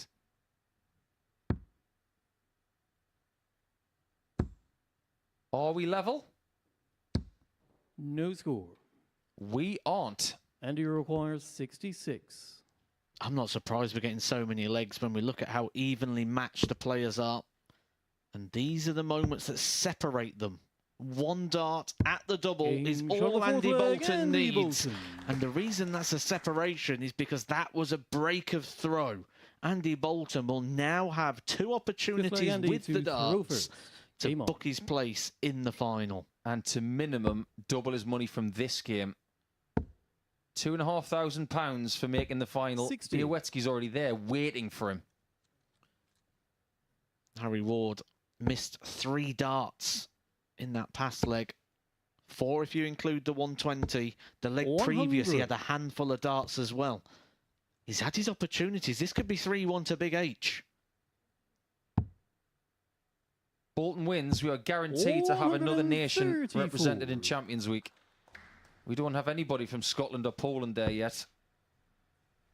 In fact, it's only England, the Netherlands and Sweden so far. 78.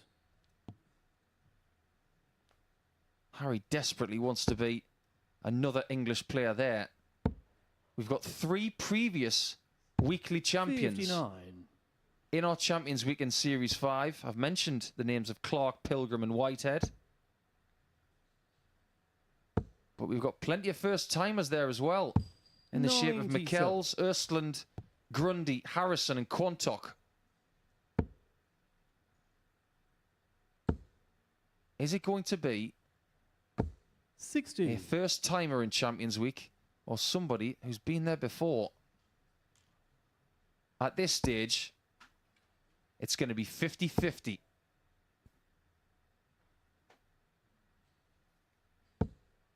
Good recovery. 121. Needed that second treble.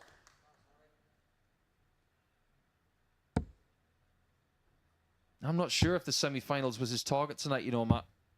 I think you always want to go 45. one step further than you've Area done bar before. 105. Making the final would be that one step further. But is it one step too far for right now? 77. It might be. And you require 143. There'll be some way to book his place in the final. He won't be able to do so. But nothing's for sure with Harry Ward on the doubles at the moment. He's missed plenty of opportunities. Just one hit 28. from his 9 attempts at the doubles. This has got to go. No score. Wrong side. He's dejected. And you require 84. And that might be the last start he throws on Saturday. Bolton for the final. Might need the bull. Bolton hits the bull. And it will be a repeat final here in Series 5. A final that we saw in Series 4. And that time, it was Andy Bolton who booked his place in Champions Week. It's a valiant effort for Harry Ward, who made his second appearance here on a Saturday night. It's not going to be his night, but it might still be Andy's. All of those statistics, well, they are meaningless now, because now we look forward to our Week 9 final between AB and SB.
Welcome back to the MODUS Super Series, where we're just preparing for the final between Andy Bolton and Sebastian Białecki. But first of all, Paul and Matthew, let's talk about those semi-finals, starting with the first one, because something that not many were thinking would happen did happen, and Luke Littler was finally beaten.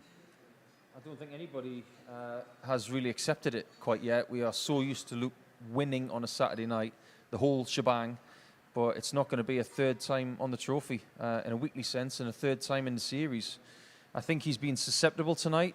He has stuck to his game plan in a lot of games, like there. With 10 left, he went 2 for double 4. Now, we can talk about whether he should have gone for double 5 with 3 darts, but ultimately, you've got to give Białecki credit, because taking out this shot with 3 darts, it was clinical. And he's the only person to beat Luke Littler on a Saturday night. That may be the only person ever to beat him on a Saturday night, because he's not coming back potentially. Yeah, it really could be. Luke, of course, has won his PDC Tour card, and many expect him to go on to great things there. So we, of course, wish him well. But in terms of tonight, was that a surprise? We spoke on the balcony and said that, you know, he had looked vulnerable in the group stages, but also said that, you know, players win tournaments with those kind of games, and kind of expected him just to kick on from there. Everyone rose their game against Luke Littler tonight. And what was also interesting is we spoke earlier in the week during the Group A campaign. We said Sebastian Białecki has never beaten Luke Littler, ever. What a time to do it. And when you look at the fact that he missed those 2 match starts to beat him early in the group, you think, was that the moment that helped him tonight? When you think about your own careers, there's always moments where you'll miss starts to beat a player, and then in your head you're gunning for that player. You know you've had the opportunity, but at the same time, you know you can beat them, and you can't wait to have an opportunity to get that moment again. And he got it with that 1 dart of tops. Yeah, the headline, of course, will be Littler losing, but it's fair, isn't it, to give Białecki the credit he deserves? Yeah, he's 2 finals from 2 attempts now. And that takes some doing in itself. The same for Bolton, but obviously he won the last meeting. But I think Białecki this week has shown a little bit more in the locker than the last time he was here, because this time he won Group C and he was a threat in Group A at times. But let's face it, we've got to give him credit for winning that match, because there were other people tonight who couldn't get rid of Luke. He did. Yeah, what about Harry Ward then, Matthew? Because, I mean, in that second semi-final, he had that brilliant 1-5-2 checkout, and all week, actually, he's shown that he's could have been a contender to win tonight. He was a contender to win tonight. I mean, just think back to the first game. It's very easy to remember the last game that we had from Harry Ward, where it was extremely flat in that semi-final, and he really struggled. He still had opportunities, though, in that match. He was missing handfuls of darts at doubles. He could have been 3-1 up. But when we go back to how he started the night against Luke Littler, there's so many positives in that performance, in the night and in his campaign, that he can really move forward with. He informed both myself and Paul Nicholson that he's intending to go to Q School in January, something we weren't sure we'd ever see again from Harry Ward. This is a player that handed in his tour card. So for him to find the love and passion for the game again is a positive thing. Absolutely. A man who's always got passion and love for the game is Andy Bolton. He got over the line in the end, beating Harry Ward. What have you made of him tonight, and indeed this week as a whole? Overall, I think he's just been really good at finding wins with different performances. He's shown some great high 90 stuff, but tonight he's showing that you don't have to be at your brilliant best all the time to get the results. A couple of ugly wins, one against Białecki in the 6th game of the night. I'm pretty sure there's going to be a bit more urgency about this game coming up compared to the game that we had earlier. But there, it was a case of, give me chances, I'll take my chances. I'm not bothered about the performance. I just want my place in Champions Week again. Yeah, without Luke Littler, it hasn't lost the X Factor. Literally hasn't lost it. Andy Bolton's in the final.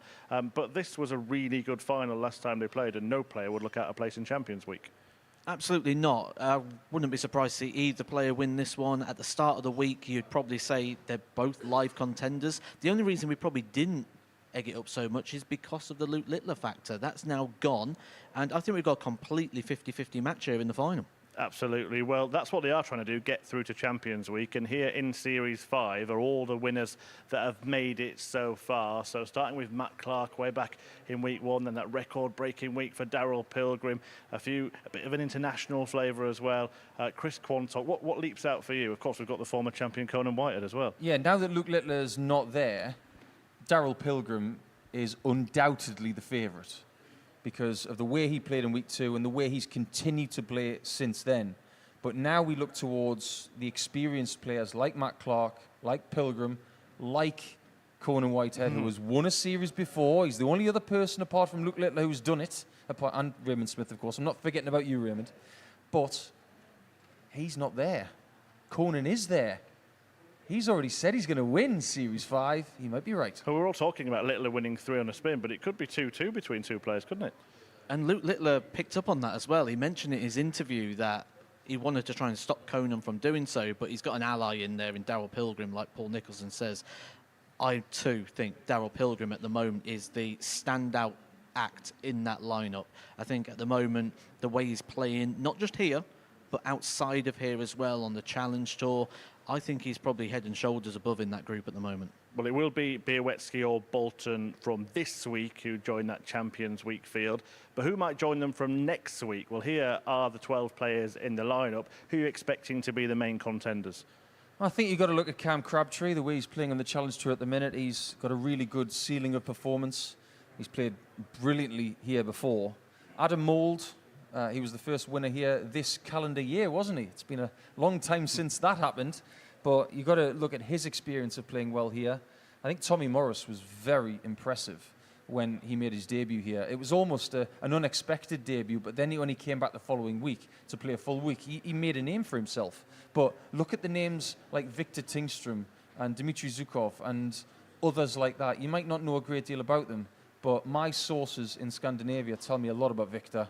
We've got a lot to talk about next week. There's plenty to talk about tonight as well. The final about to get underway. Just quickly, what are you expecting from this final? Bit of nerves, a bit of edginess. I think we're going to see that in the early part of the game. I think after maybe a leg each, I think that's when we're really going to see this final kick up. I think Białecki will make the first move, but as all week, Andy Bolton will track that move and keep up with the pace. Agree? I'd have to agree. The last time they played each other in the final, leg 6 gave us a 170. He got it wrong with a 9-darter. We didn't get it in the semi-finals. Maybe he was waiting for the final. Yeah, not many keep up with the pace of Bolt, do they? Luke Littler couldn't in the semi-finals, but the X-Factor Andy Bolton is trying to beat him for the second successive final, and it is coming up here at the MODUS Super Series in the next few minutes.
Well, there was a bolt from the blue as Sebastian Białecki beat Luke Littler in the semi-finals, and now he faces Andy Bolton, a repeat of a final from a previous series here at the Live Lounge. Will it be the Pole who takes glory at the end of this one, or will the X-Factor hit all the right notes on Saturday night? We're about to find out. The final of Week 9 of Series 5 with Matthew Edgar and Paul Nicholson.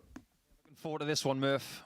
Can't wait to see what happens in a return match from Series 4. The last time they played in the final, it was 4-3 for this man's opponent.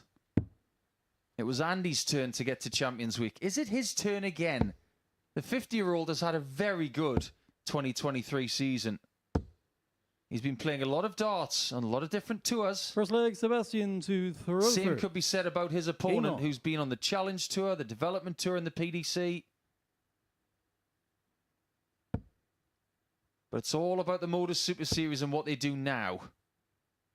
And their schedule 99 might be about to change in the next 20 minutes. Because if they win this game, they're coming back in just over a fortnight. 100.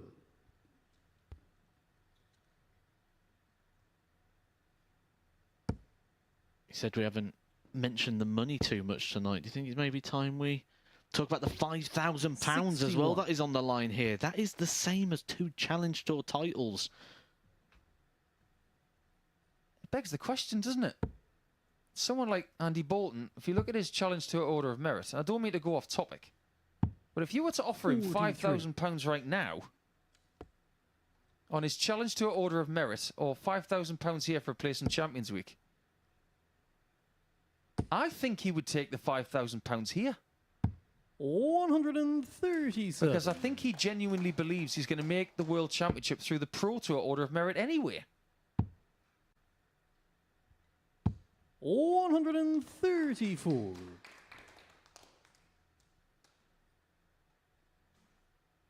Whoever wins is going to have a very busy end of October. 100. The 6 best performers in the 12 qualifying weeks will go into Group A in Champions Week. 100. Sebastian, your It can't be ignored that if Bolton wins this game, he's probably going to go into Group A because he's been that good. Yeah, I've got to agree with that. He's been very good, very consistent. 48. And he's been around about that 90 average, but with flashes of brilliance like this, with timing, with moments. Bullseye for Bolton again. 99. Sebastian, you require 56. It wasn't 56 that got Sebastian through his semi-final. It was 76. But it was double top with the third dart. Game on the first and leg. It works Sebastian again to Diewitz. take the lead. He won the bullseye in the practice room to have the advantage of throw. Second leg, He's taken Andy full to advantage of it throw right first. there. Game on. Game number 104 of the week. 140. Everybody wants to be able to play game 104. And I always talk about the fact that you'd like to play somebody 7 times in a week. 137. They're going to have to settle for 5. 3 games in Group A. Twice tonight. 93. And in that previous game tonight, Andy won a very scruffy contest with an average of 78.69. And in his semi-final, he averaged 75.7. Talk about winning ugly. But he's still in. Would you rather be winning with the 75 of Andy Bolton or sat on the motorway 98. heading home like Luke Littler is, who's been hitting 90 pluses?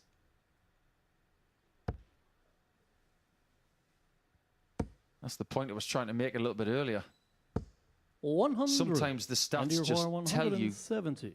very bold lies.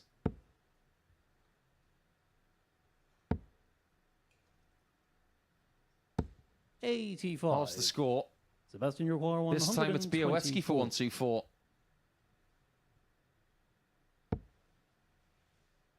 Three 18s were needed for the bull. 92. And you require 85. Missed the bull in the first leg. Does he get it this time? Game Yes, he does. Andy Bolton. What a wonderful shot that is. He's been so good on the bullseye as well, with just that one dart in hand this Third leg, week. It Sebastian feels like it's Diewitz. bailed him out of a situation so many times. Both averaging 97 after 2 legs. And you said, Matt, on the stage just now, that they might need a couple of legs to get into this final. 135. What have the first 2 legs told us? It's told us that we're dealing with 2 very hungry, highly competitive players. 99. How much is that previous final against Bolton entering the mind of Sebastian? Well, I can actually tell you, Andy Bolton 58. could be in that position of the bitter player tonight. Because not thinking about that final of last time, thinking about the group 96. game earlier. Andy Bolton won their group game 4-2. And he could end up Sebastian Bielecki coming back and beating him later on in the night. Now, I can tell you from experience, when you beat someone early in the night 39. and then they come back and beat you in the final, you do feel a little bit bitter about it.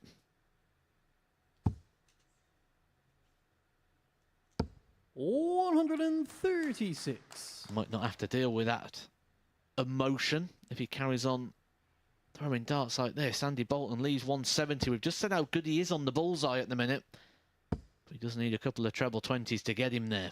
Well, are we destined to get another 170 with these two, like we did in their previous final in Series 4? Another one of those. You love this finish, don't you, Matt? You think it's decidedly awkward. Oh, I hate 128. Doesn't matter what the first dart does, you need a treble with the second dart, even if you hit. 98. Somebody's getting better. 36. Somebody's starting to grit their teeth because the break of throw has come. And Bolton hits the front against a player that he's beaten already 3 times this week. Andy to throw first. Game on. And he's beaten him 4-0 earlier in the week as well. It was 1-1 after Monday and Tuesday. 100. And Bolton went and accelerated against Sebastian on Wednesday, winning to 0. But we know that previous records can mean 125. Very little. Bielecki beat Littler in that semi-final, and that was the first win he'd ever gotten against the young superstar. 60. How much is that right shoulder hurting right now? It won't be right now, because right now he's going to have this joyful thing pumping through the body called adrenaline. Be in about 10-15 minutes when he gets that crash. Just like that dart from Sebastian Bielecki crashing into the ones that were already in the way. It's happened to him a few times this week. Yeah, he's got to be really careful with the equipment he has. It's got a bit of age behind 59. It, as have Andy's barrels. But the points, I am reliably informed, are very short.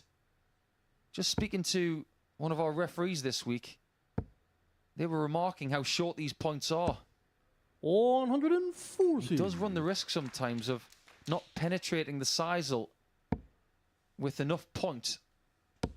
And the deflection does happen on occasion. Sebastian, well, the other thing is the barrel's going to be closer to the board, which makes it a firmer object. Well, he's got past that barrel. What a dart that is. Game what a leg that is. That's 12 darts. And both are playing probably about 20% better than they did in their group game. To throw first. Game on. At no point this week has Sebastian averaged in 3 figures in a game. And when you consider how many games he's played, this is game number 29. As for Andy, this is game 27. 93. These are the marathon men of week 9.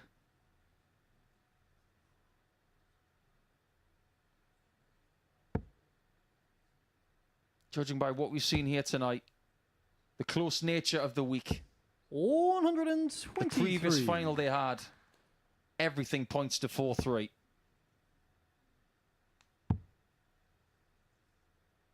And these two have struck up a bit of a friendship over the last few months because they've shared so much time at the Challenge Tour, here at the MODUS Super Series.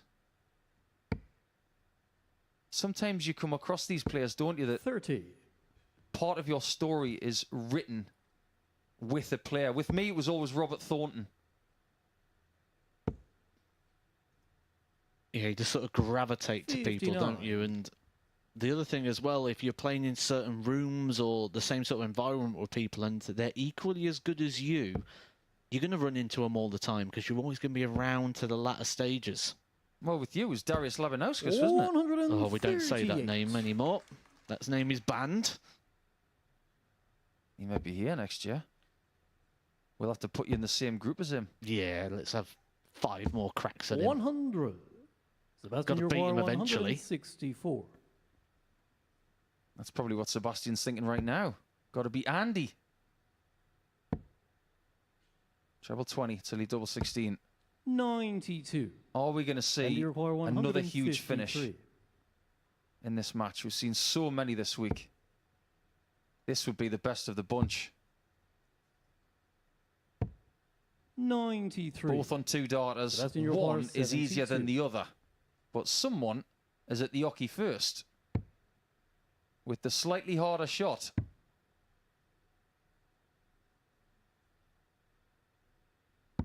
This young man's got ice in his veins. He gives you nothing. That's maybe the biggest celebration I've ever seen him have. And this young man's made the quarterfinals of the UK Open.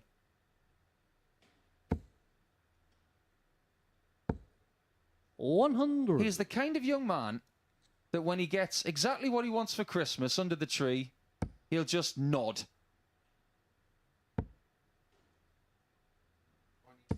$60.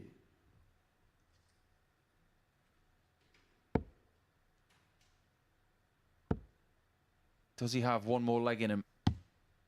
His heart will be pumping right now because in their previous final in Series 4, he was on the other side of the coin here. He was 3-2 down. He had to hit that 170 finish in the 6th leg to take it to the final leg. He might not need a final leg if he's throwing this way. What a performance this is. Almost 100 average, 75% on the doubles. 59. This is very similar to his best performance of the week. When he played Richard Hosey in game 11 on Friday, he averaged 99.43. But his doubles are better in this game than that game. 133. It was a great visit, but it doesn't get you to a finish with 719s from 299. 60. No treble, just invites Andy in, potentially, but only if Sebastian misses that 116. A finish he's already took out in this match. 35. And you might have a lot more time. A 131 is a horrible finish. It relies on 2 trebles. Sebastian needs only 1. Not that one.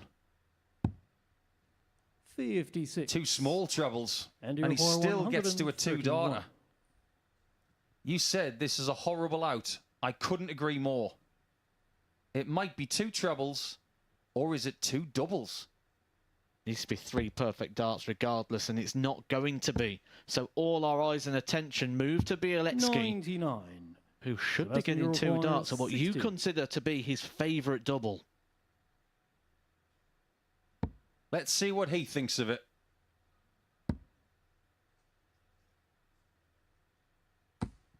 $40. The collision is too much. He threw it so well. 32. But it bangs against the barrel and 2 match darts have gone. And we are going to leg 7. The only consolation for Sebastian is that he has the darts in the last leg of the week. 7th and final leg, Sebastian. I think he thought the second dart was in. Game on. Agreed. What he wanted to do was throw it directly at the dart so it would nestle underneath. He didn't get the connection he wanted. But he does this time. 190. Is the 9-darter that we predicted actually saved for the last leg of the last match? I didn't predict it. It wasn't we. It was you. 40. I'm not taking any credit if he hits a 9-darter here. I would have given you all the credit, and Sebastian, of course. But I credit both players for their start in this last leg. 180 for Sebastian, 140 for Bolton. What's he got left?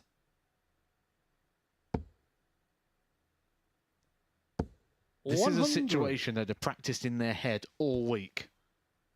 When you're on that practice board, you go, right, 3-3, final leg, final match. You play it out in your head as a 15-darter. 140. Absolutely unbelievable composure under pressure.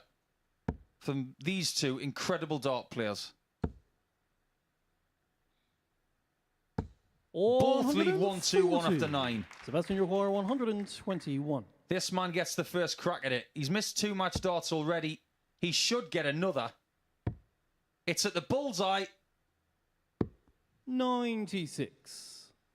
He's worried. Andy Ruhr, 121. He's worried that he might not get another look.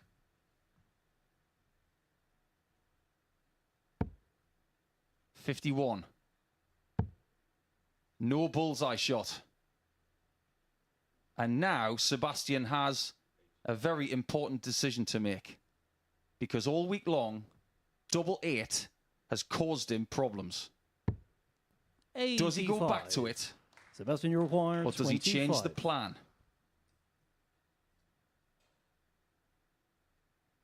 Plan A.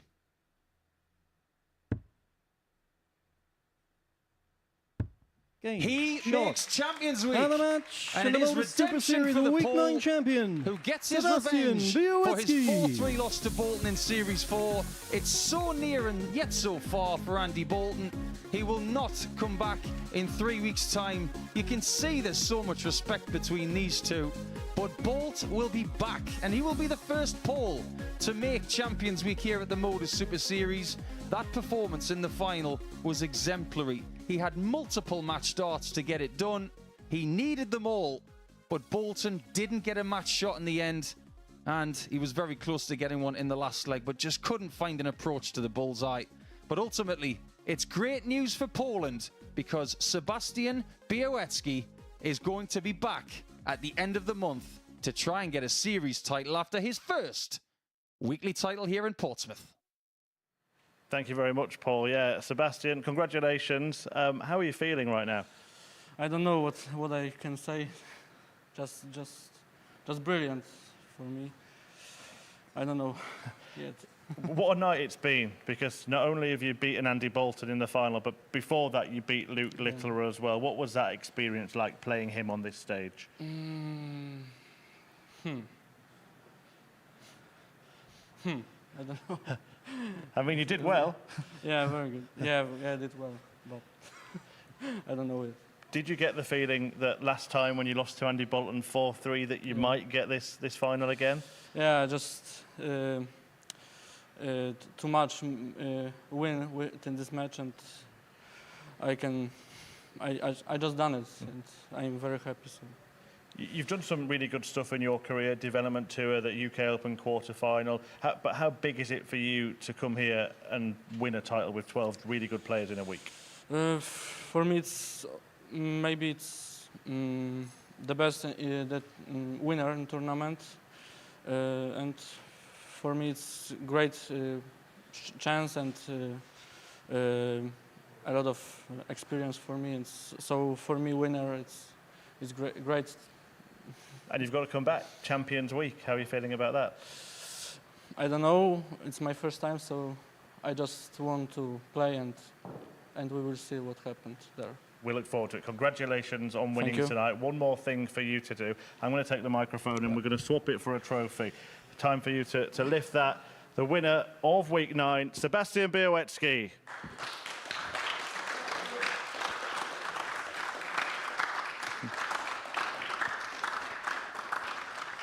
Matthew, well, Sebastian just finished with trophy. You can go away, take that away with you, Sebastian. Thank you.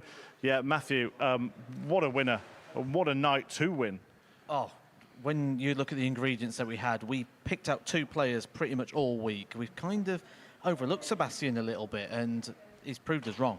He got to the UK Open quarter-final, he's won titles, and myself and Paul Nicholson had that debate earlier on in the week. What do you want to be defined as? He might be a MODUS Super Series champion. That's going to be the thing he'll be defined as until he then goes on and picks up one of those big TV titles. What were the defining moments of his night tonight? I would say those sort of one dart in hand shots. We had the 116 in that game against Andy Bolton, and obviously the 76 against Luke Littler were one dart at tops. That showed bottle and it showed class. A lot of the conversation, of course, was about Luke Littler before, but people forget Sebastian himself, only 19 years of age. What kind of career could he have? We all know he's going to go and have a fantastic career. He's got a very reliable action. He's been here since Monday. And the level of performance has been consistent all the way through. He's got a reliable action that can sort of play for long days. He's picking up a lot of titles. And like you said, 19 years old. I think sometimes we forget that because it feels like he's been around for so long. I remember his first UK Open. I was on the practice boards backstage and someone went, someone's just hit a 9 darter. And then he came on the same practice board I was, and then Dave Allen came over to try and get the pronunciation of his name, and I was listening. I thought, because I always like to try and follow these sort of players, and I've followed Sebastian's career, and it does feel like it's been a lot longer than it has because we've seen him so many times, and I think that's maybe what darts is now, the accessibility of the players. We forget the age of them, teenagers still. Yeah, absolutely. As predicted, a teenager won here at the Super Series tonight, but maybe not the one people were thinking. Just a quick reminder, we are back on air on Monday morning, 9:30 a.m. live on the MODUS Super Series YouTube channel and here on Sporty Stuff TV. But as far as week 9 is concerned, well, all the big noise was about Luke Littler, but it was brilliant Białecki who bagged the title.